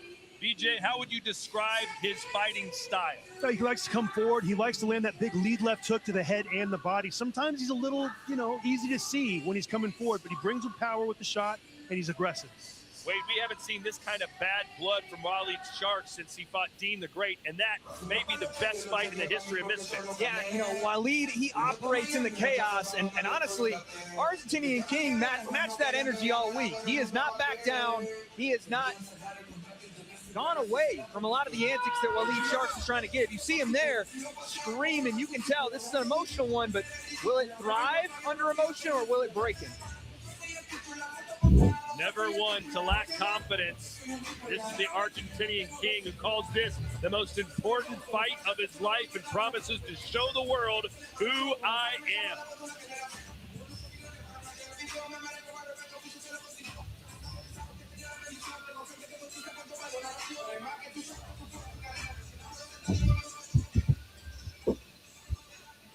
And now, ladies and gentlemen, please welcome his opponent to the ring, Waleed Sharks.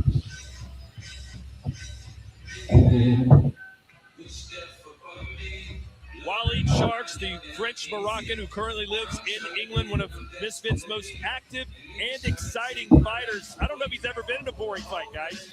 Yeah, I've never seen a boring Waleed Sharks fight, and that's a good and bad thing for him because he'll mix it up. He could be winning a fight and not really care. He wants to get in there and throw leather.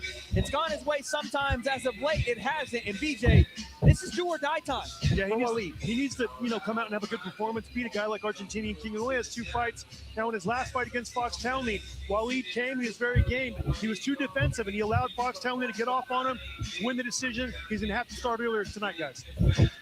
And they're still talking trash right up until the introductions. You gotta love it.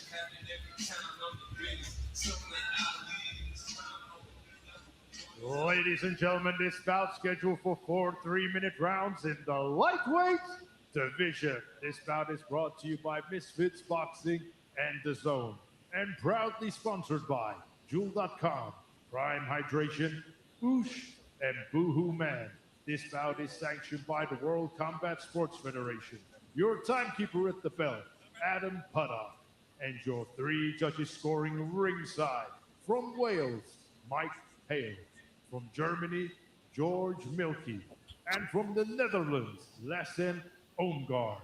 And your 3rd man in charge of the action in the ring, referee from Belgium, Benny de Cruz.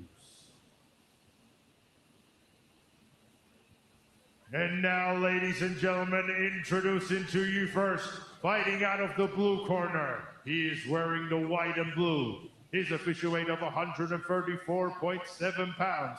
He has a record of 3 fights, 1 loss, and 2 wins. Hailing from General Belgrano, Buenos Aires, Argentina, introducing Facundo, a.k. Argentina King Hernandez.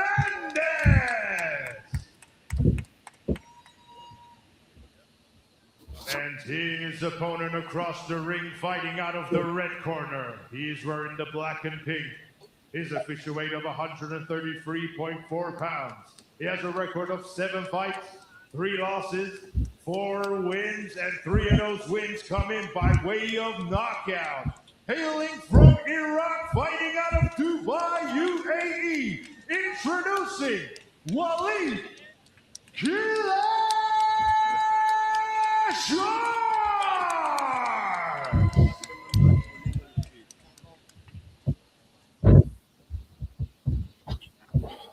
Hey guys, obey my commands at all times. Protect yourself at all times.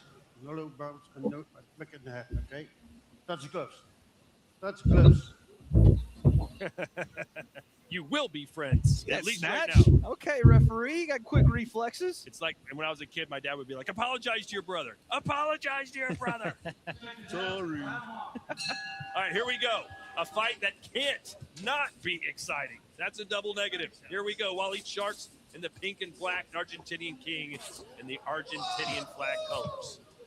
Waleed aggressive to start here. Oh, good body shot from Sharks. Wants to stick it on AK right away. He's going to try to bring some heat to him. This is how Waleed loves to start fights. Set the tone early, put you behind the 8 ball. Scheduled for 4 rounds. And Todd, you talked about it a second ago, how he didn't start the fight quick against Fox. That kind of it changed the momentum of that entire fight for him. Now, oddly enough, Fox and Fox's coach, nice right hand, beautiful. Yes. Oh, good counter left from Sharks. Let me just shut up and watch it happen. My God. Both guys with some big hammering shots. Big jab right hand behind the guard by Waleed Sharks of Argentinian King. He snuck that shot in there, Todd.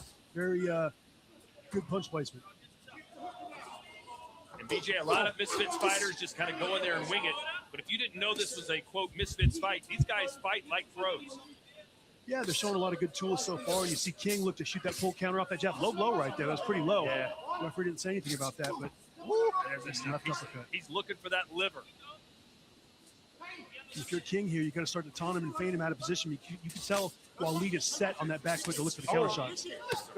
King. It's interesting. King stares into the eyes, the face of Sharks. Sharks keeps looking at his torso and his body. Where did you look at your opponents when you were fighting, BJ? It kind of depends, you know, what shot I'm trying to set up. Sometimes I look at the neck, the chest area. Sometimes I look at the body and I shoot with the head. Kind of good setup shot there. Looking at the body, shoot the right hand, lead to the head. Good body shots by Waleed. Wow. Chopping shots right there to the body, the solar plexus from Waleed Sharks. Really trying to empty that gas tank of AK early and make him aware of those shots downstairs. King showing a lot of toughness here. He's just got to be careful not to load up too much on that jab. You saw him miss the jab a second ago, but he overcommitted on it, and he was in position. He was vulnerable to a counter shot. He's got to stay on that back leg when he jabs. Don't fall forward and give Waleed a chance to counter him. Loving the variety right now from Waleed Sharks. Going to the bodies, going upstairs. Great lead hand, BJ, with the check hook. And Sharks being patient. He's not overexerting himself, making bad decisions. Good shots by Waleed. Argentinian King playing that tight defense, tucking those elbows into the rib cage.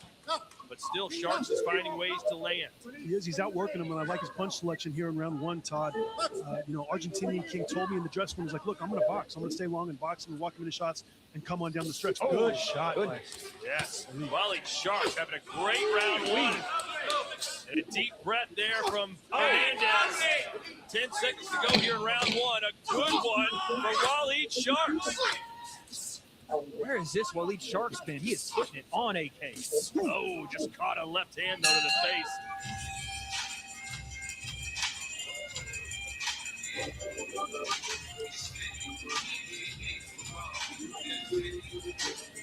Breathe. Hold your breath in. And blow. And again, in. You need any water? Guys, hold it. Right. How am I doing? You want that round? You're getting, when you faint, when you faint, he brings his hands up. When you get him here, get outside, but then sit, get out. And if he moves the hook, he'll come under. But listen, you've got him going. Keep digging that. You see when you took your time? You landed that heavy. I was saying this a second ago. But faint more. He's You just saw looking him for crawl a up there for a right second, then go back down. No, Fox the G is in the corner of Waleed Sharks. I think this might have been a bit of a setup during fight week for AK. The Argentinian King thought he would maybe fight in Fox the G. Then there was a big, kerfuffle between Fox and Waleed, and now it looks like they're on the same team. Very interesting development. He said kerfuffle. How about that, huh? You ever heard that used in a I sentence? haven't, no. Strategy, gamesmanship on the side of Waleed. I gave that first round to Waleed based on clean punching, effective aggression, and Argentinian Kings. I had to make sure to counter him on some of those shots. Can't just let him walk in and shoot and escape. He's sitting down on these punches. Waleed trying to make a statement, it looks like, and really get back to what he did in his first couple of appearances here at Misfits. He's violent. Ooh, good shots. I was going to say, Argentinian King needed a little confidence booster, and that right hand probably gave him one. And AK can kind of get Waleed to fight his fight if he lands some of these counters and gets Waleed a little bit flustered. Sometimes Waleed will lose his head, lose his technique, and engage in some back and forth. Nice shot there. He's walking right in with that straight 1-2. Very nice, Argentinian King. And he's eating some leather on the way in from Waleed, but Argentinian King's got that 1-2 nice and straight. Sometimes. Sits the King off his throne. Woo! Waleed's not going to the corner. He's dancing on him here. Fight's over. It's over, man. Beautiful shot from Waleed. Set up that jab right He in. doesn't know where he is. Waleed Sharks with a sensational knockout victory. Oh, my goodness. Set that up nicely, guys. That straight 1-2 right down the middle. Started landing the jab and body, right hand up. And, quickest point from A to B, Todd, is that straight shot. And Waleed, beautiful finish. We said he needed an emphatic victory. We said he needed this win badly, and he came out and fought like he needed it. He came out and fought like a man desperate and absolutely showed out. Well, Wade, we were talking earlier about Jay Jones having completely wrapped up the knockout of the night. Man. This is at least now in the conversation. Yeah, it's got to be. The way he finished it, the difficulty level of the opponent as well. Let's talk about that. Argentinian King, no slouch, and Waleed just ran through it. That's the difference. Look how he set the shot up with that straight jab, walks in, straight jab again. And here we see it, whacks him all the way around, shoots a straight right hand right on the chin. Affects Argentinian King, perfectly placed shot, and Waleed sets it up nicely. When your opponent backs up, give him something else, Right when he stops, fire the right hand. Wait, that reminds me of the Anthony Joshua shot that landed into the jaw of Jake Paul. Yeah, I mean, again, the triple jab there, Waleed, and he chops the right hand over. Like you said, BJ, set up with the lead hand, gain range with the lead hand, and then sneak the right hand behind it. Very funny, Todd.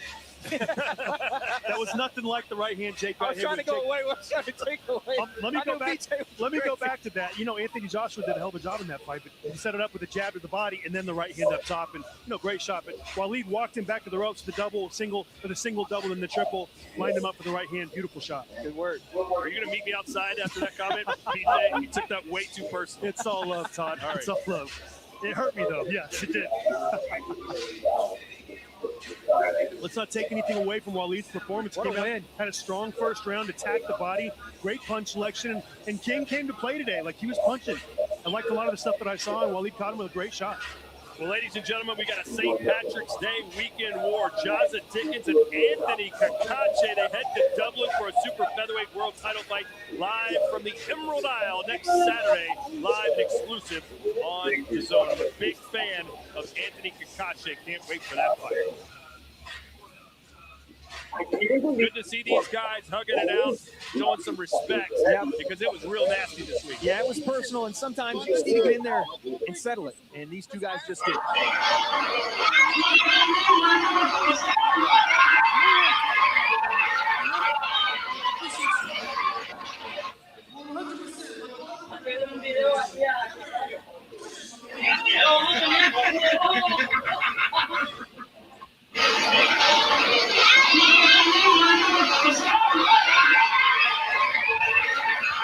Ladies and gentlemen, the official time, 1 minute and 5 seconds of round number 2. Your winner by knockout, Waleed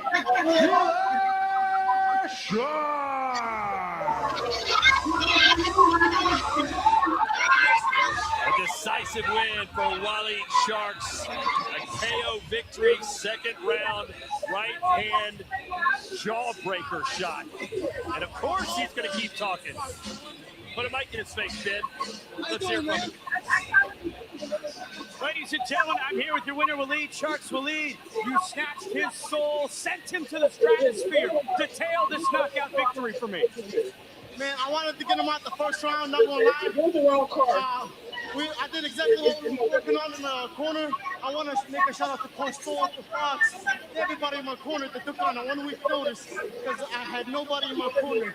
My coach couldn't fly out, my brother couldn't fly out. I literally couldn't do it by myself because I wanted to take my revenge on him. He was talking about my family, and this will happen when we talk about family. But shout out to Coach Thor, shout out to Fox, shout out to everybody. Your first victory since summer of 2023. You're back inside the win column, Waleed. What's next for you? Yeah, Fox, I love you, but I think we gotta run it one more time. You know, we brothers and all that, but we can do it for sure. Anytime, brother. Anytime. You heard it here. Anytime. I want Fox. I want the Burgess brother. Maybe I'll fight Burgess next, and then knock Fox on the next one. I don't know who Burgess is, but we can run it. Ladies and gentlemen, one more time for your winner, Waleed Sharks.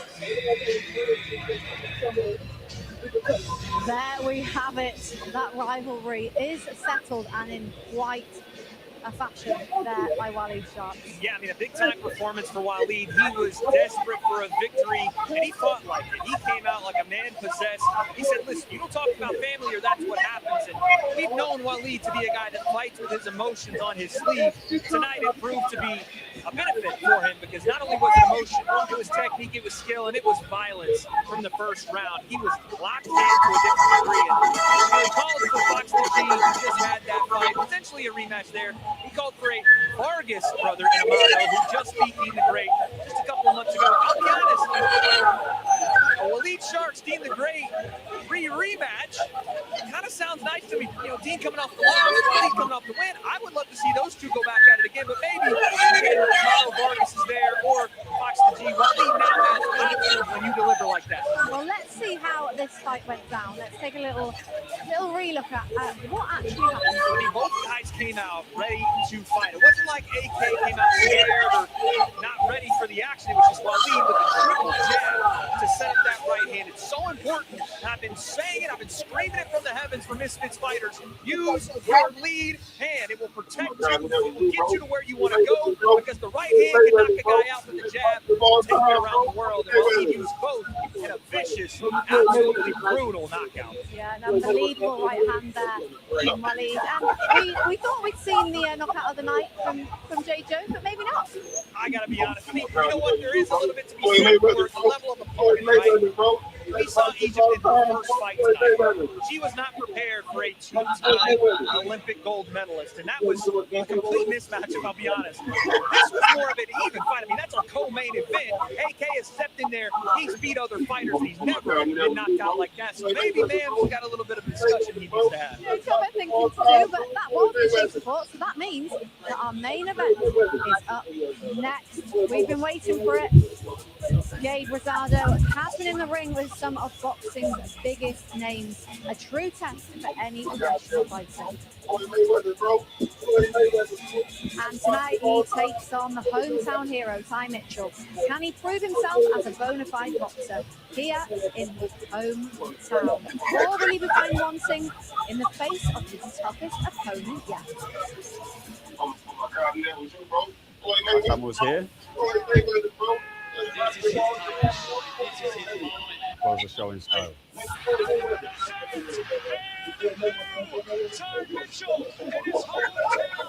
Line them up, I'll knock them down, inshallah. Now you gotta face me. And I'm here to end the Misfits.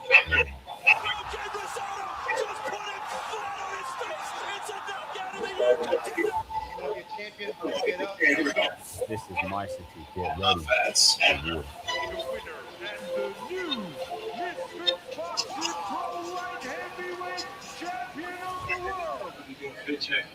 I'm an 80s baby, and this man got on cross colors. I know, yeah. I like it.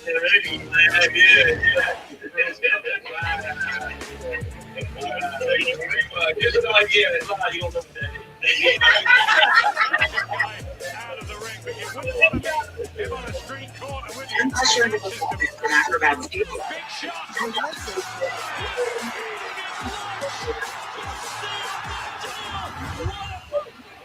You go anywhere in Manchester, whether it's football, in any sport, we're all games they come, we all get behind our own. Football's a massive part of City and United. You look at the old school United players, the grit and determination, the will to win. I think that filters through, and then you see obviously like God rest his soul, and everything's just tough, hard. You know, we're all honest people, straight to the point, like that. It was 7 years ago. My dad used to box himself. He only had a handful of fights. He just always did. When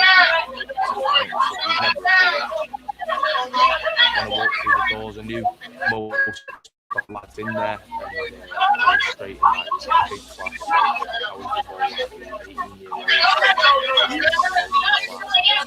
Kind of grew up quite quick being around there. I was always training. Never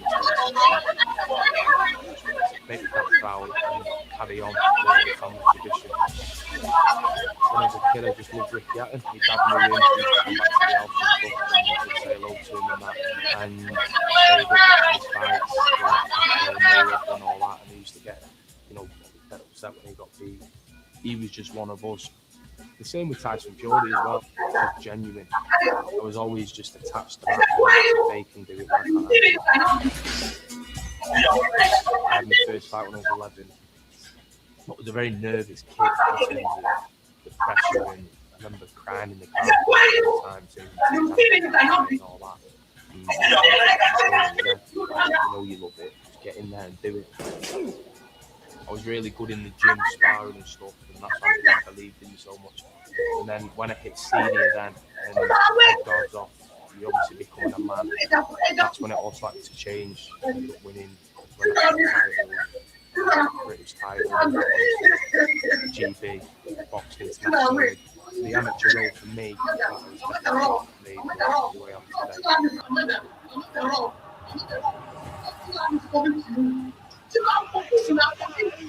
The genius of modern boxing. What a performance! What a statement!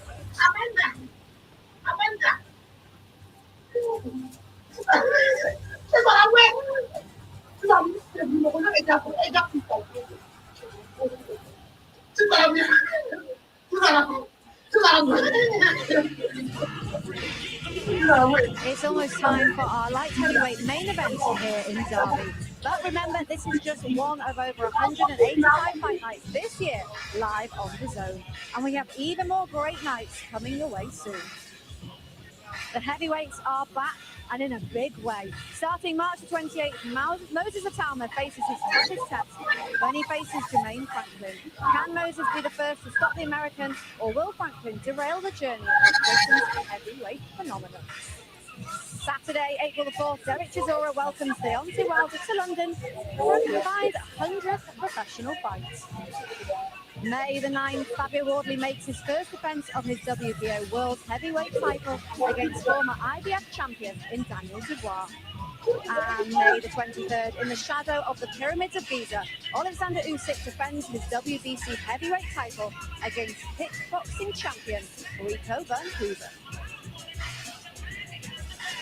And you can subscribe to The Zone Ultimate to get those pay-per-view events and more included in one monthly price. You do not pay per view. Join us ringside and welcome to The Zone Ultimate. The Zone Ultimate delivers fight fans the best value on all of the boxing. Sign up for more than 12 pay-per-views and all The Zone's boxing events for the year as part of one price. Plus, you can enjoy our biggest events in even more stunning high definition. It's undisputed value for every fight fan. Up next in Derby, Ty Mitchell faces a challenge like never before as he steps into the ring against former world title challenger Gabe Rosado. Once I got the call to come out here, Derby, UK, man, I said, let's do it. I can't wait to put on for my city again. It's a big test, but I've got the balls to do it. Ty Mitchell's strength is his inexperience. When guys lack experience, they're pretty bold and darefull because they really don't understand the consequences. I don't think he's underestimating me. I think he's taking me serious. So it's got all the tells for a good fight. Yeah, man, I fought world level fighters over a decade. You know, I'm not gonna say that a 6-round fight is a walk in the park, man, but definitely gives me enough time. He lacks speed, so I'll exploit that. I got to win by any means necessary. Get ready. Big Rosado's in town, man. It's a takeover. Jobs, liabilities, so Main event time is almost here in Derby. Last time we saw Ty Mitchell fight here, he absolutely demolished Idris Virgo. That's got to be a good sign going into this one. He's got to be confident. Fantastic, especially coming off the back of being a top 15 ranked in the world. Sean Hemphill, to me, that's going to buoy the sails. This is Ty's moment. The Derby banger in his backyard to prove he's cut from that same high echelon cloth. I think he gets it done in impressive fashion. Not so fast. You still have Gabe Rosado, a high-level operator, multiple-time world title contender. He's been in with the who's who of boxing, and he said this week, listen, I know that they're being quiet about how good this kid is, but I'm even better. This is my second career. At the young age of 40, he says, I'm winning in a fourth-round knockout. Okay, so we are saying potentially this isn't going the distance. Is that what we're saying? I'm sure I heard you both say that. I mean, listen, 6-round fight. This is beneficial for Ty. He obviously is a practicing Muslim. He's on Ramadan right now. That's really, really beneficial. But Gabe has just been fired up this whole week. I think either guy can win this by knockout. I'll say either way this goes, it's going to stop in a knockout for me. I don't think the judges will be needed. Okay, interesting. Well, they are, as you can see, getting ready to make their way to the ring. So I'm going to hand you over for the final time to Todd Grisham for the tail of the tape.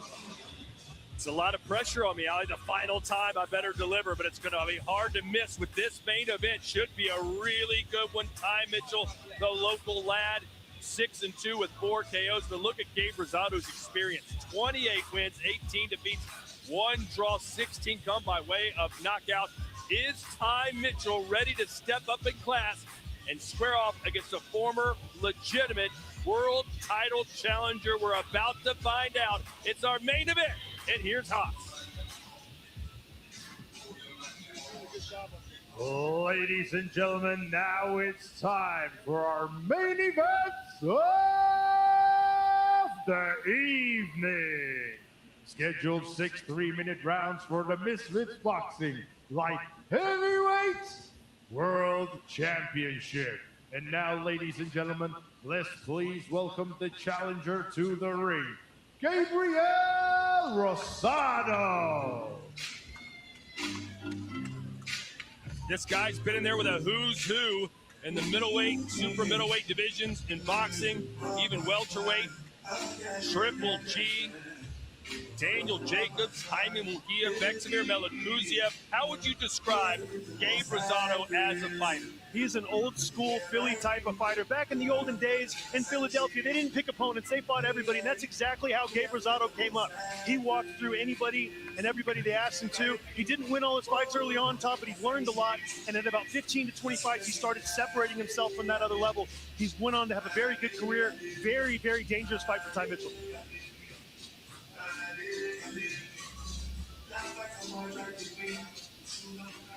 And now, ladies and gentlemen, let's please welcome the champion to the ring, Ty Mitchell.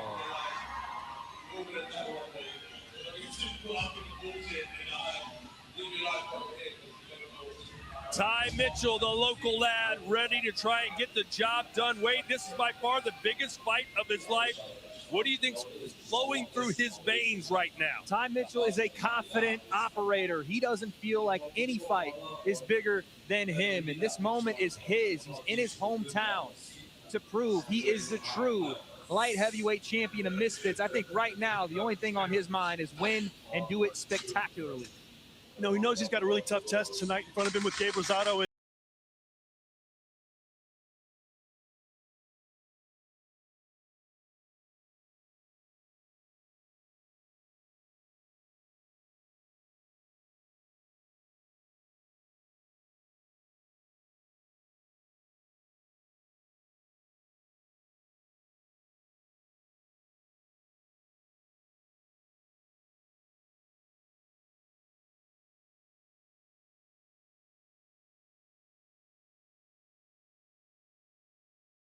Wade. Well, you knew he was going to come out and have the confidence that he always shows. And like I said, he's a showman. Oh, look at him. I love it. I do that and I'm pulling a groin or something else, I'll tell you. I mean, Ty brings in a level of professionalism and just showmanship and charisma. I love to see it. This guy can move. Big step up in competition against a longtime world-level veteran, but he's showing no signs of nerves. And Gabe Rosado's pacing the ring like a caged animal. He's like, stop dancing and start fighting. Well, part of this is mind games a little bit, Todd. You're making Gabe Rosado a high-level operator. He's operating on Ty Mitchell time right now. Reminds me of a great super featherweight that used to dance to the ring by the name of Prince Naseem Ahmed. He got the crowd going, and what a showman he was. And this just kind of reminds me of that a little bit. And I love that Ty takes his boy with him everywhere. Me too. Big on family. Always takes him everywhere. And so is Gabe, actually. Very respectful, these two have been towards each other this week. But all the respect is left at the door now. And all the spikes and anger in the ring. That's why BJ takes Wade everywhere, you know? You just have that kind of relationship, buddy. Wade's my bodyguard, guys. Newcomer of the year last year. I don't know if I told you that or not yet. Newcomer of the year. Don't mess with me, that's right. The Misfits newcomer of the year. Yes, sir, and well-deserved. What an honor, absolutely. If they ever invent an old comer of the year, I've got a shot. You and me both, Tom. I'll get you in a 6-week camp, Tom. We'll have you in, don't you worry.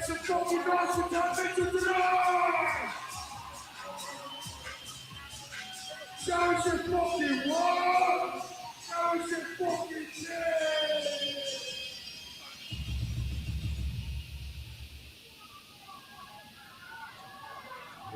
Ladies and gentlemen, this bout scheduled for 6 3-minute rounds in the Misfits Boxing Light Heavyweight World Championship. This bout is brought to you by Misfits Boxing and The Zone and their proud sponsors, Jewel.com, Prime Hydration, Oosh, and Boohoo Man.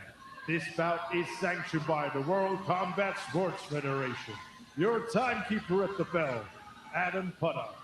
And your 3 judges scoring ringside. From Wales, Mike Hale. And from Germany, George Milkey. And from Belgium, Benny de Cruz. And your 3rd man in charge of the action in the ring. From England, referee Ian John Lewis. So, for all in attendance here in Derby, England's United Kingdom, and for the whole world watching live on The Zone, ladies and gentlemen, let's see some thunder!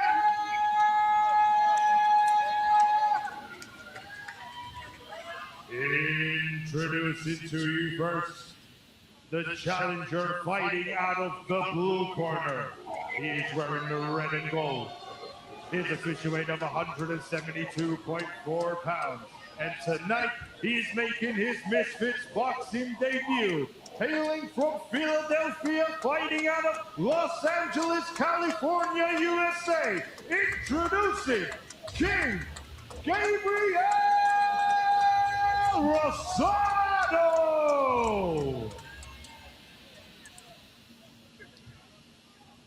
And now introducing to you the champion fighting out of the red corner. He's wearing the all green. His official weight of 171.4 pounds. He has a record of 8 fights, 2 losses, 6 wins, and 4 of those wins come in by way of knockout. Hailing from Derby, England's United Kingdom, the reigning, the defending, Misfits Boxing Light Heavyweight Champion of the World, Ty, the Derby Bagger Mitchell!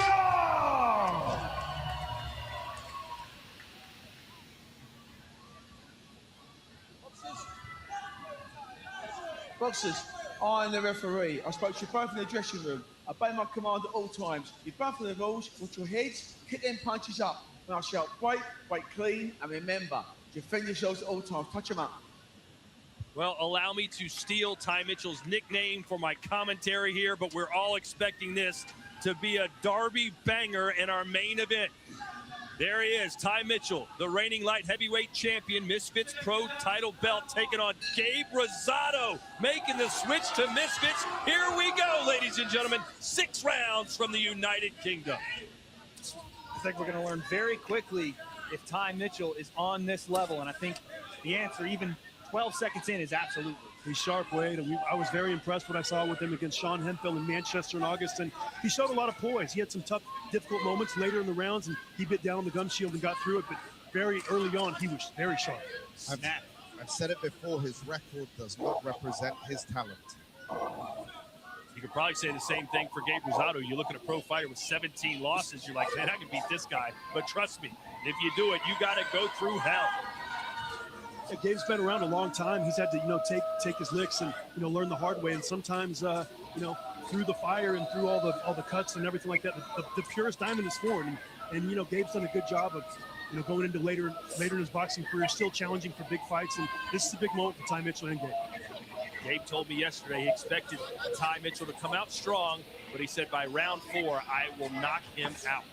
Ty's ranging. You see that in the beginning, and he's very sharp. And it's difficult to look at the video of Ty and, come up with a game plan until you get in there with him. He's actually been really patient to start this fight. A bit of a different approach than the Sean Hemphill fight. I think he learned a lot from that fight and how to start and be composed coming out. But you see Ty inching forward, though, so he's not moving. He's not on the back foot. He's still inching forward. Nice jab. And it's just a very difficult range to get used to with Ty Mitchell. He's a 6'3.5", 175-pounder, 168 in his last fight, so a lot of physical advantages you can't really tell until you get in there with him. Do you think, PJ, him fasting for this month of Ramadan is going to have any impact on his performance? It definitely could, Mams. Anything that's different than what you normally do can affect your performance, even if it's only mentally. So I'm curious to see how this fight goes down the stretch, but he looks very sharp in round one. Well, he believes in his faith, and he said God's not going to put me into a challenge that I can't handle, and believes he will find what needs to happen to beat Gabe Rosado. Todd, I think you'd make an excellent preacher as well. May the Lord bless you and keep you, and his face shine upon you. Amen. What you're seeing here, too, is this first round. A lot of feeling out from both guys. One wants to pull the trigger and leave themselves open. This southpaw orthodox matchup, that lead foot battle, all the stuff that you'll have to see throughout this fight, guys make adjustments for. And you see Gabe moving to his right side, very non-traditional, but experienced fighters will do that against the southpaw. They will go into the power hand and look to slip outside the shot. Most lesser experienced fighters go to the left side against southpaw. Sometimes Gabe needs to take a shot to wake up. He got off the canvas multiple times to knock out Bektemir Melikuziev. We saw him against Majak Sulecki. BJ get off the canvas and drop Sulecki a couple times. It's what he's known for. But a quiet opening round here from Darby.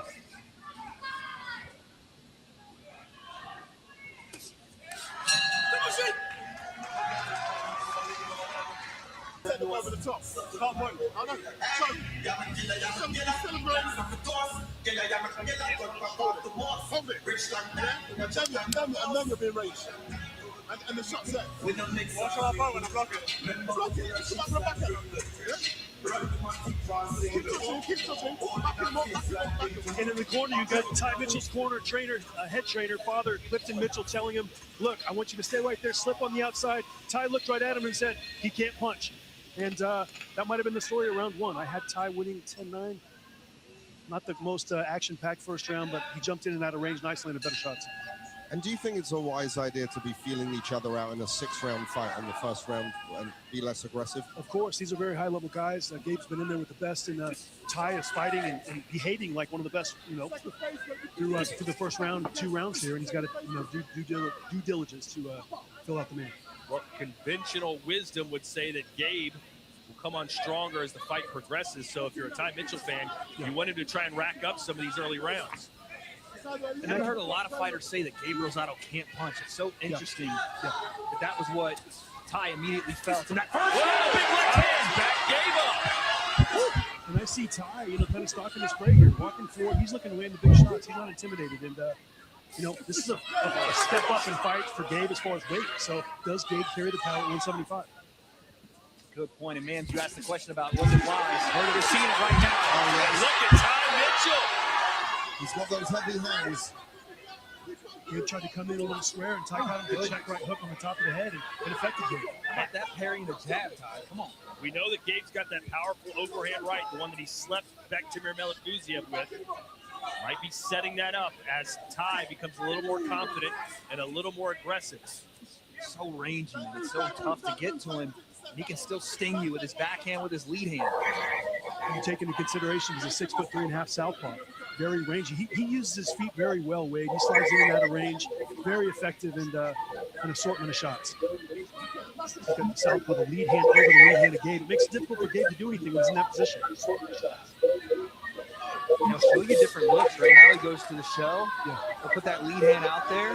He throws unconventional shots as well. Stepping in with that uppercut. Beautiful. He set it up with his little short right hook to get Gabe to clam up and bring up to that high guard so he can split his guard with the uppercut. Shot.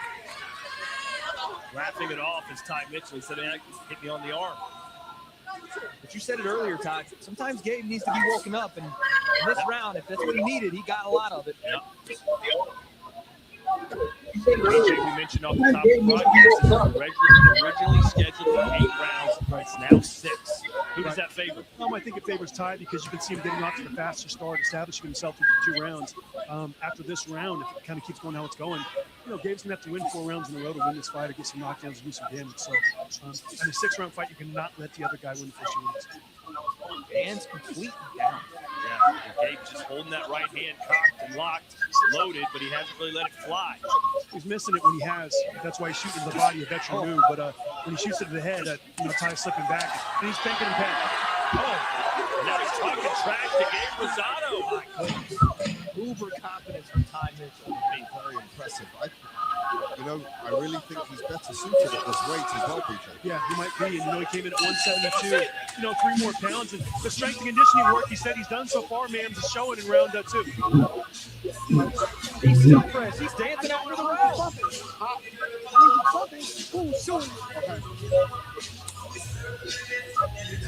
You're doing it, all right? Now, do you think Ty has gained the respect of Gabe at this point? 1,000%. What is Gabe thinking at this point? Well, Gabe's like, look, I got to get off, and let's look at the round 2 here and some of the action, how Ty Mitchell was able to land some of those shots. Beautiful straight left hand. Gabe kind of keeping his head on the center line, but he's also having to get used to the timing and the range. Beautiful check right hook, and you see Gabe try to grab his leg. He was hurt there. Ty comes on, makes Gabe show him that he's not hurt, and had a lot of flashy moments in round 2, man. If there were any questions before the fight about Ty Mitchell's level, not just from us at home, but from Gabe Rosado, who said, listen, I hear all the noise about this kid, but I'm going to stop him in 4 rounds. The tide has completely shifted. It's deceptive what his record looks like on paper, then when you get him in there, it's a different story. So Gabe's got to come out here in round 3, and I expect him to walk into more shots if he's not careful. All right, Rosado's got to get his motor churning right now. He certainly lost round 2 and most likely lost round 1. I just think in round 1, Ty was more aggressive coming forward. And he's starting to line Gabe up a little bit, and Gabe's got to keep focusing on that body and get his head off the center. I mean, it's not desperation time for Rosado, but he's got to get busy. He's got to turn into that dog that we've seen before. He needs more of that straight right hand, the lead right hand from Gabe Rosado to the body and upstairs to try to stifle off this lead hand of Ty Mitchell. Look at that. Up jab and another one. And that is a piercing right jab right through the guard of Gabe Rosado. And, it's very difficult to anticipate the range and the speed of somebody until you get in there with him. And Gabe's learning that the hard way. Mams, it's Ty Mitchell who looks more like the seasoned vet right now. I mean, he's been the sparring partner for all kinds of boxers, ranging from Tyson Fury and down, so he's very experienced, and the lights don't seem to be affecting him in a negative way. Tony Bellew, Dillian White, he sparred with top-level British fighters and world champions, and it's showing here tonight. Good left hand. Picking Gabe apart right now.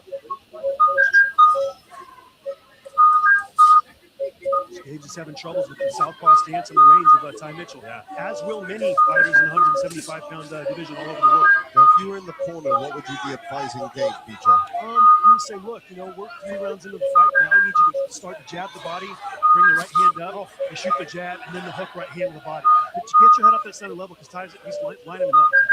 I think Gabe thought, hey, if this guy wants to box me, I'll be able to outbox him all night. But that hasn't been the case, so he's got to turn to playing big. This is what I saw in the beginning rounds of the Sean Hemphill fight. He was sharp. This wasn't a, get lucky for the first 2 or 3 rounds. Ty was picking Sean Hemphill apart as well.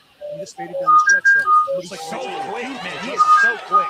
And he throws on your punch. Every time Gabe wants to throw that jab out there, Ty's throwing that left hand right back at him at the same time. Ty's got the power to keep him honest, too. Exquisite timing from Ty Mitchell. They're talking to each other still. He said, you've got nothing. Gabe Rosado is who he's talking to. I mean, let's put that in perspective. Where are you at, boy? He is talking to him. And I'm surprised Gabe hasn't taken the bit, so to speak, and been like, all right, let's do this Max Holloway point of the canvas style. Let's go. It's probably time because he knows. There it is. He knows that if he engages, he's been caught every single time. He has. He's been caught on the back end of the shots. Another good round for Ty here. Good counter shot. He's walking into shots. Good hit. Oh, wow. And he dances on it. Overhand right from Gabe. He's been waiting all night to throw it. And we'll head to the 4th round. Another good one for the local boy. He's sharp tonight, guys. He came out and went back after the last Sean Hemphill fight and said, look, I'm going to make some adjustments. Fabio Wardley makes the first defense of his WBO heavyweight world title against the former IBF champion Daniel Dubois. An epic night under the lights in Manchester Saturday, May 9th. Who wins that one, Vance Taylor? I think it's a toss-up, Todd. That was lame. Yeah, come on, man. That was lame. I was looking at my phone, Todd. Why did you have to ask me in that moment? I don't know Wardley the and question. Dubois. Back in round 3 here, Ty Mitchell doing a lot of good work with a straight left hand, catching Gabe Rosado walking in. Beautiful action. Wardley. There you go. I love Wardley. He's a dog, man. I love him. And Yeah, what's funny about Fabio Wardley is he started in shows just like this. White collar boxing late in his life. No amateur fights, none. His interaction with his fans on X, I love Fabio Wardley. I'm a big fan. We've got a tough fight with Daniel Dubois. I would say whatever mindset Daniel Dubois shows up in will tell us a lot about that fight. But right now, it is the Ty Mitchell show, and he is absolutely just dancing around, having a great time in there. Very, very relaxed. For what it's worth, this is the round that Gabe Rosado said he would knock out Mitchell in the fourth. You know, when we get to this point, the Sean Hemphill fight, Sean stepped on on Ty's toes a little bit, pushed him around a little bit, and made him use a bit of that gas tank. If Ty's able to operate right here the entire night, it's going to be a masterclass. He's going to do this for 6 rounds. Tough. Yeah, he's a very, very tough guy to deal with like this. There's a catch and counter from Gabe. He's trying to mix it up a little bit here, BJ. He is, and we saw Gabe come out in the beginning of round 4 here, using the left jab. Even though it wasn't landing, he's just using it as a measuring stick and getting Ty just to decide what he wants to do. Good full counter on the left hand. He hasn't gotten any of Ty Mitchell's respect so far. Yeah. Not at all. Gabe's going to have to win the next 3 rounds if he even hopes for a draw. Good left uppercut by Ty. Combination. Did you see him pin that lead-handed Gabe, pull it away, and hit him with the jab right after, all in one motion? I did, yeah. I like the punch selection of Ty. He's very calm. He's settled in there. He's just kind of calculating everything Gabe Rosado wants to do and taking it away from him. It's a very frustrating feeling for the fight. He's not even reacting to the feints from Gabe Rosado. He's like, just throw a punch. You can tell. Yeah, Ty sees it from a mile away. Gabe's got to stay consistent, keep chopping away at that body. And then finish up top in the next 2 rounds and hopefully we can get that range.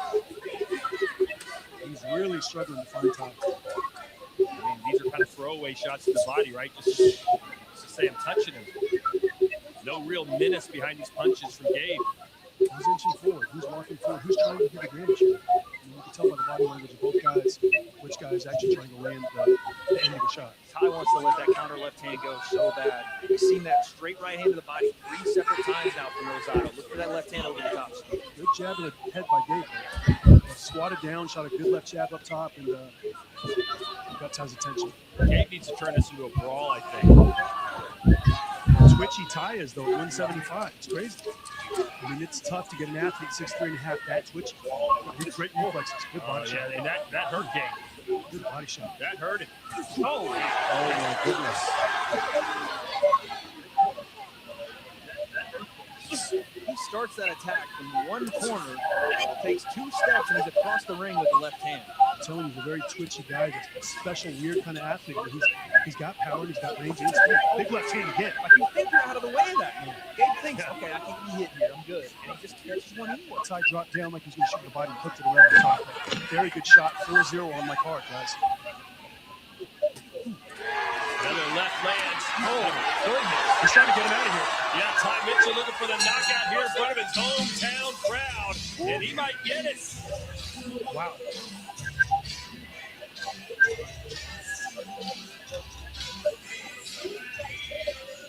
And that is Peppa from Salt and Peppa in the house. The mother of Egypt, Chris. Danny Aaron's in the building. Tennessee Crest as well. Johnny Nelson, one of the all-time English greats. Big fan of his, man. Absolutely, Oh, yeah. Tom. You know it. WBO Cruiserweight champion, long-standing title reign. Legend.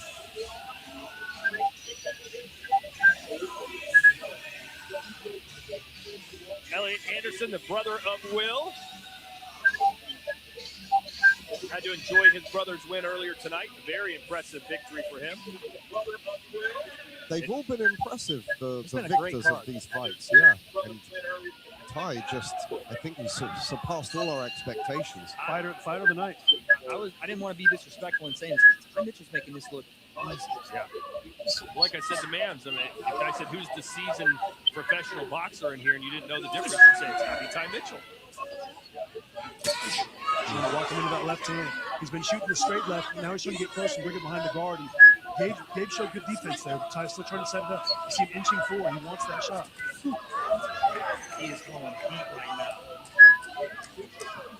We talked about potentially looking to get him out of there. I think Ty Mitchell may have heard that in the corner. Just come out Beautifully. really aggressive. You see how Ty gets that position over the top lead hand of Gabe and shoots that lead jab, and then he's able to hit everything else down the middle. It's a veteran move. Yeah, he's looking elite tonight, Ty Mitchell, and he's if he can get past tonight, there's still another round and a half left. But if he does, then big plans for Ty Mitchell. He's got a, obviously we've talked about it for a long time, man. He's got a very, very high ceiling. I know he's older, but he's got, he's an untapped gem. I mean, this kid's got so much talent. He doesn't look old in there tonight. That's the thing is he's, age-wise, yes, 35 years old, but boxing-wise, very young. There's a nice shot from Gabe. Gets a reaction from Ty Mitchell, but didn't follow up on it, BJ.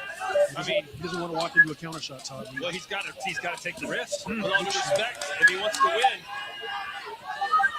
It's go big or go home now for Gabe Rosado, who came out of retirement, has won back-to-back fights, but has met his match tonight. A tough night with Ty, boxing and stalking him coming forward.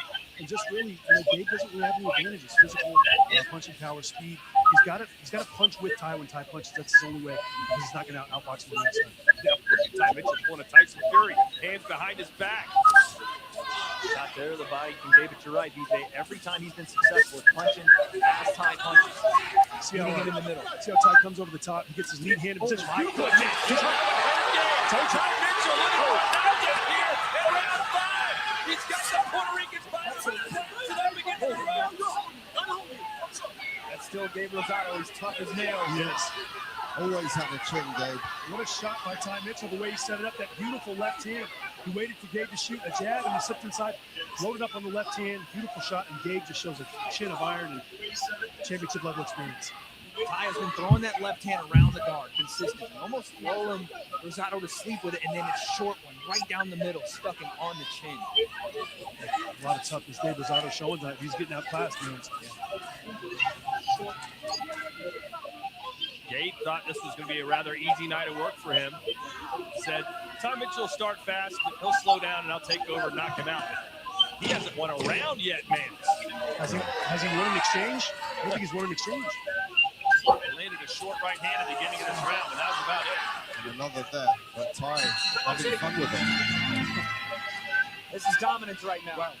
Complete and utter dominance. I can't say I'm surprised, to be honest with you, because Ty Mitchell showed a level of professionalism and experience in his fight with Sean Hemphill. I knew he was ready to go to this next level, but it's good to see him go out there and do it. And a lot of people underestimated the toughness of that performance. Oh, yeah. Sean Hemphill is number 14 in the world. Oh, that's no easy feat. And you see how he landed that nice straight left hand after the jab. Gabe went with the high guard.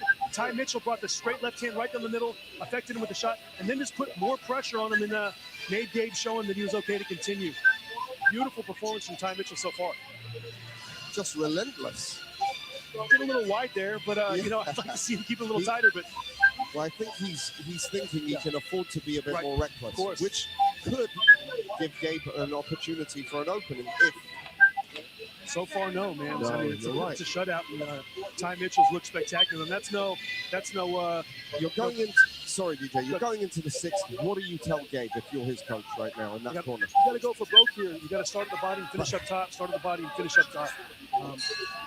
Well, with all due respect, I'm sure Wade would agree with this. If he goes for broke, he might get broke by Ty Mitchell. The way this is going. The double-edged sword, Todd. Yeah, the way Ty is performing tonight, he's seeing everything. He's so twitchy, he's so rangy. This night was meant for him the way he's fighting so far. I see Ty moving to his left, kind of into the right hand of Gabe. He's not worried about it at all. He's looking to make him miss that right hand, get him to shoot it, and then he gets slipped outside and counter. So, nice right hand by Gabe. You called it out after round 1, BJ. You said that Ty was in the corner telling his coach, telling his father, listen, you don't have any punching power. There's a nice right from Gabe, and this is what we were waiting for. Mitchell might want to get his hands up. Don't be too cute in there. Good shot by Gabe, and that's the championship level experience that we talked about coming into this. And we thought it would come in rounds 4 and 5. It's only starting to come in round 6. And Gabe Rosado land that overhand right. He's got to step on the gas, guys. He's got 2 minutes left to get Ty out of there. That's the only way I see Gabe winning this fight by KO. And we know how tough There's Gabe another is. right hand for Gabe. Is he starting too late? This is what we thought we'd see. Another one. I'm telling you right now, Mitchell cannot keep playing games. You don't want to walk into too many of those, Todd. I don't care how good your chin is. You want to make sure you're making the adjustment. And if I'm Ty Mitchell, I'm going to start moving to my right and away from the That right was it. That was the money shot, Wade, and he missed it. Big swing and a miss. And he tried to, oh my goodness, nice left hand there from Ty Mitchell. He tried to break the timing of Mitchell. He gave a double feint there and then the big swing, but Ty was hip to it. But this is what Gabe wants to do. Stay in the pocket, force Mitchell to exchange with it. It's now or never. He's got to let him go. So he doesn't have time to sit around and wait. He's got to let the shots go. If Gabe loses this fight, this may be the last time we see him in the professional ring.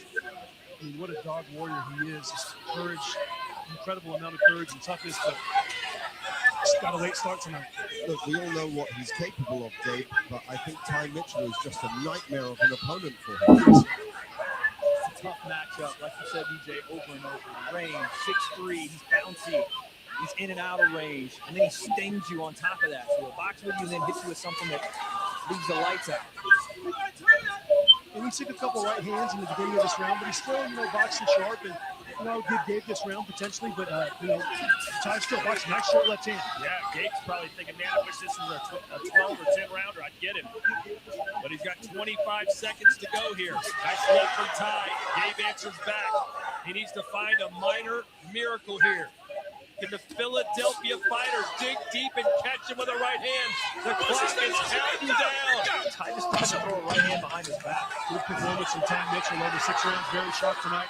Look forward to seeing him back against the bigger names. Mitchell dances his way to the most impressive win of his brief career as he outpoints Gabe Rosado in Derby. Wow, good performance from Ty Mitchell. And, I think we got exactly what we expected from Gabe Rosado tonight. A guy was going to come forward, be a dog, and Ty was just a little sharper and a little better. You got to give him full credit. It was so much for Gabe to deal with. The size, the reach, the speed, the timing. I don't know if he was prepared for that level from Ty Mitchell, but he gave it everything he wanted. How about this? That's a legend right there in the sport of boxing. He's been in with the who's who. You can't take anything away from that man right there. Ever. Came in and gave it his all, and fell short tonight, but obviously it was a very game performance and big step up for Ty Mitchell. Well, ladies and gentlemen, let's turn our attention to what's headed your way March 28th. 7 great fights all in one night. Moses Itama. Yeah, I can't say enough how impressed I am with Ty Mitchell there. He did exactly what he needed to do. Outside of, potentially getting that master stoppage, he did everything else perfectly, it felt like. He handled the moment. He came in aggressive. He set the tone early and followed up on it. He didn't gas out too quickly, and he finally gets that win in the main event in his hometown. I'm pretty positive Gabe won that 6th round, and there might be a judge that gave him the 1st, but other than that, it was the Ty show. I am interested, BJ. We talk about what's next. What is your mindset on what's next for Ty Mitchell? I think Ty's got to make a decision on if he wants to go to 168 or 175. I thought he looked very sharp at 72 tonight. Stay at 75. No? There's some bigger names there, yeah. All right, Huck has the numbers.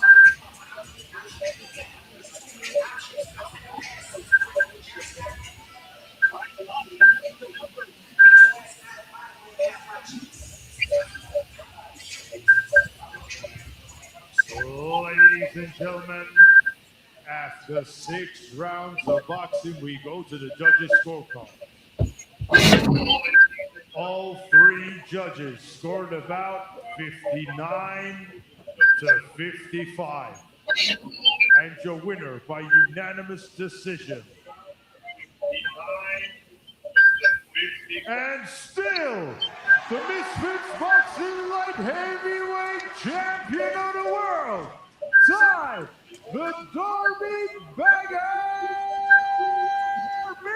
Mitchell. No surprise there. Gabe Rosado wins the last round, but the other 5 go to Ty Mitchell, the best performance of his career. And Gabe, BJ, this guy just keeps getting better and better every fight, doesn't he? Yeah, he was sharp tonight, and like I said, the temperament of Ty is very calm on the inside, yet he was still stalking, coming forward. What's up, champ? Hell of a fight, man. Congratulations. Game effort. But he just did what he had to do. He, went out there and boxed and methodically took, Gabe out of his game plan. Legends are not born. They're created in the ring. Welcome to Ringside Empire.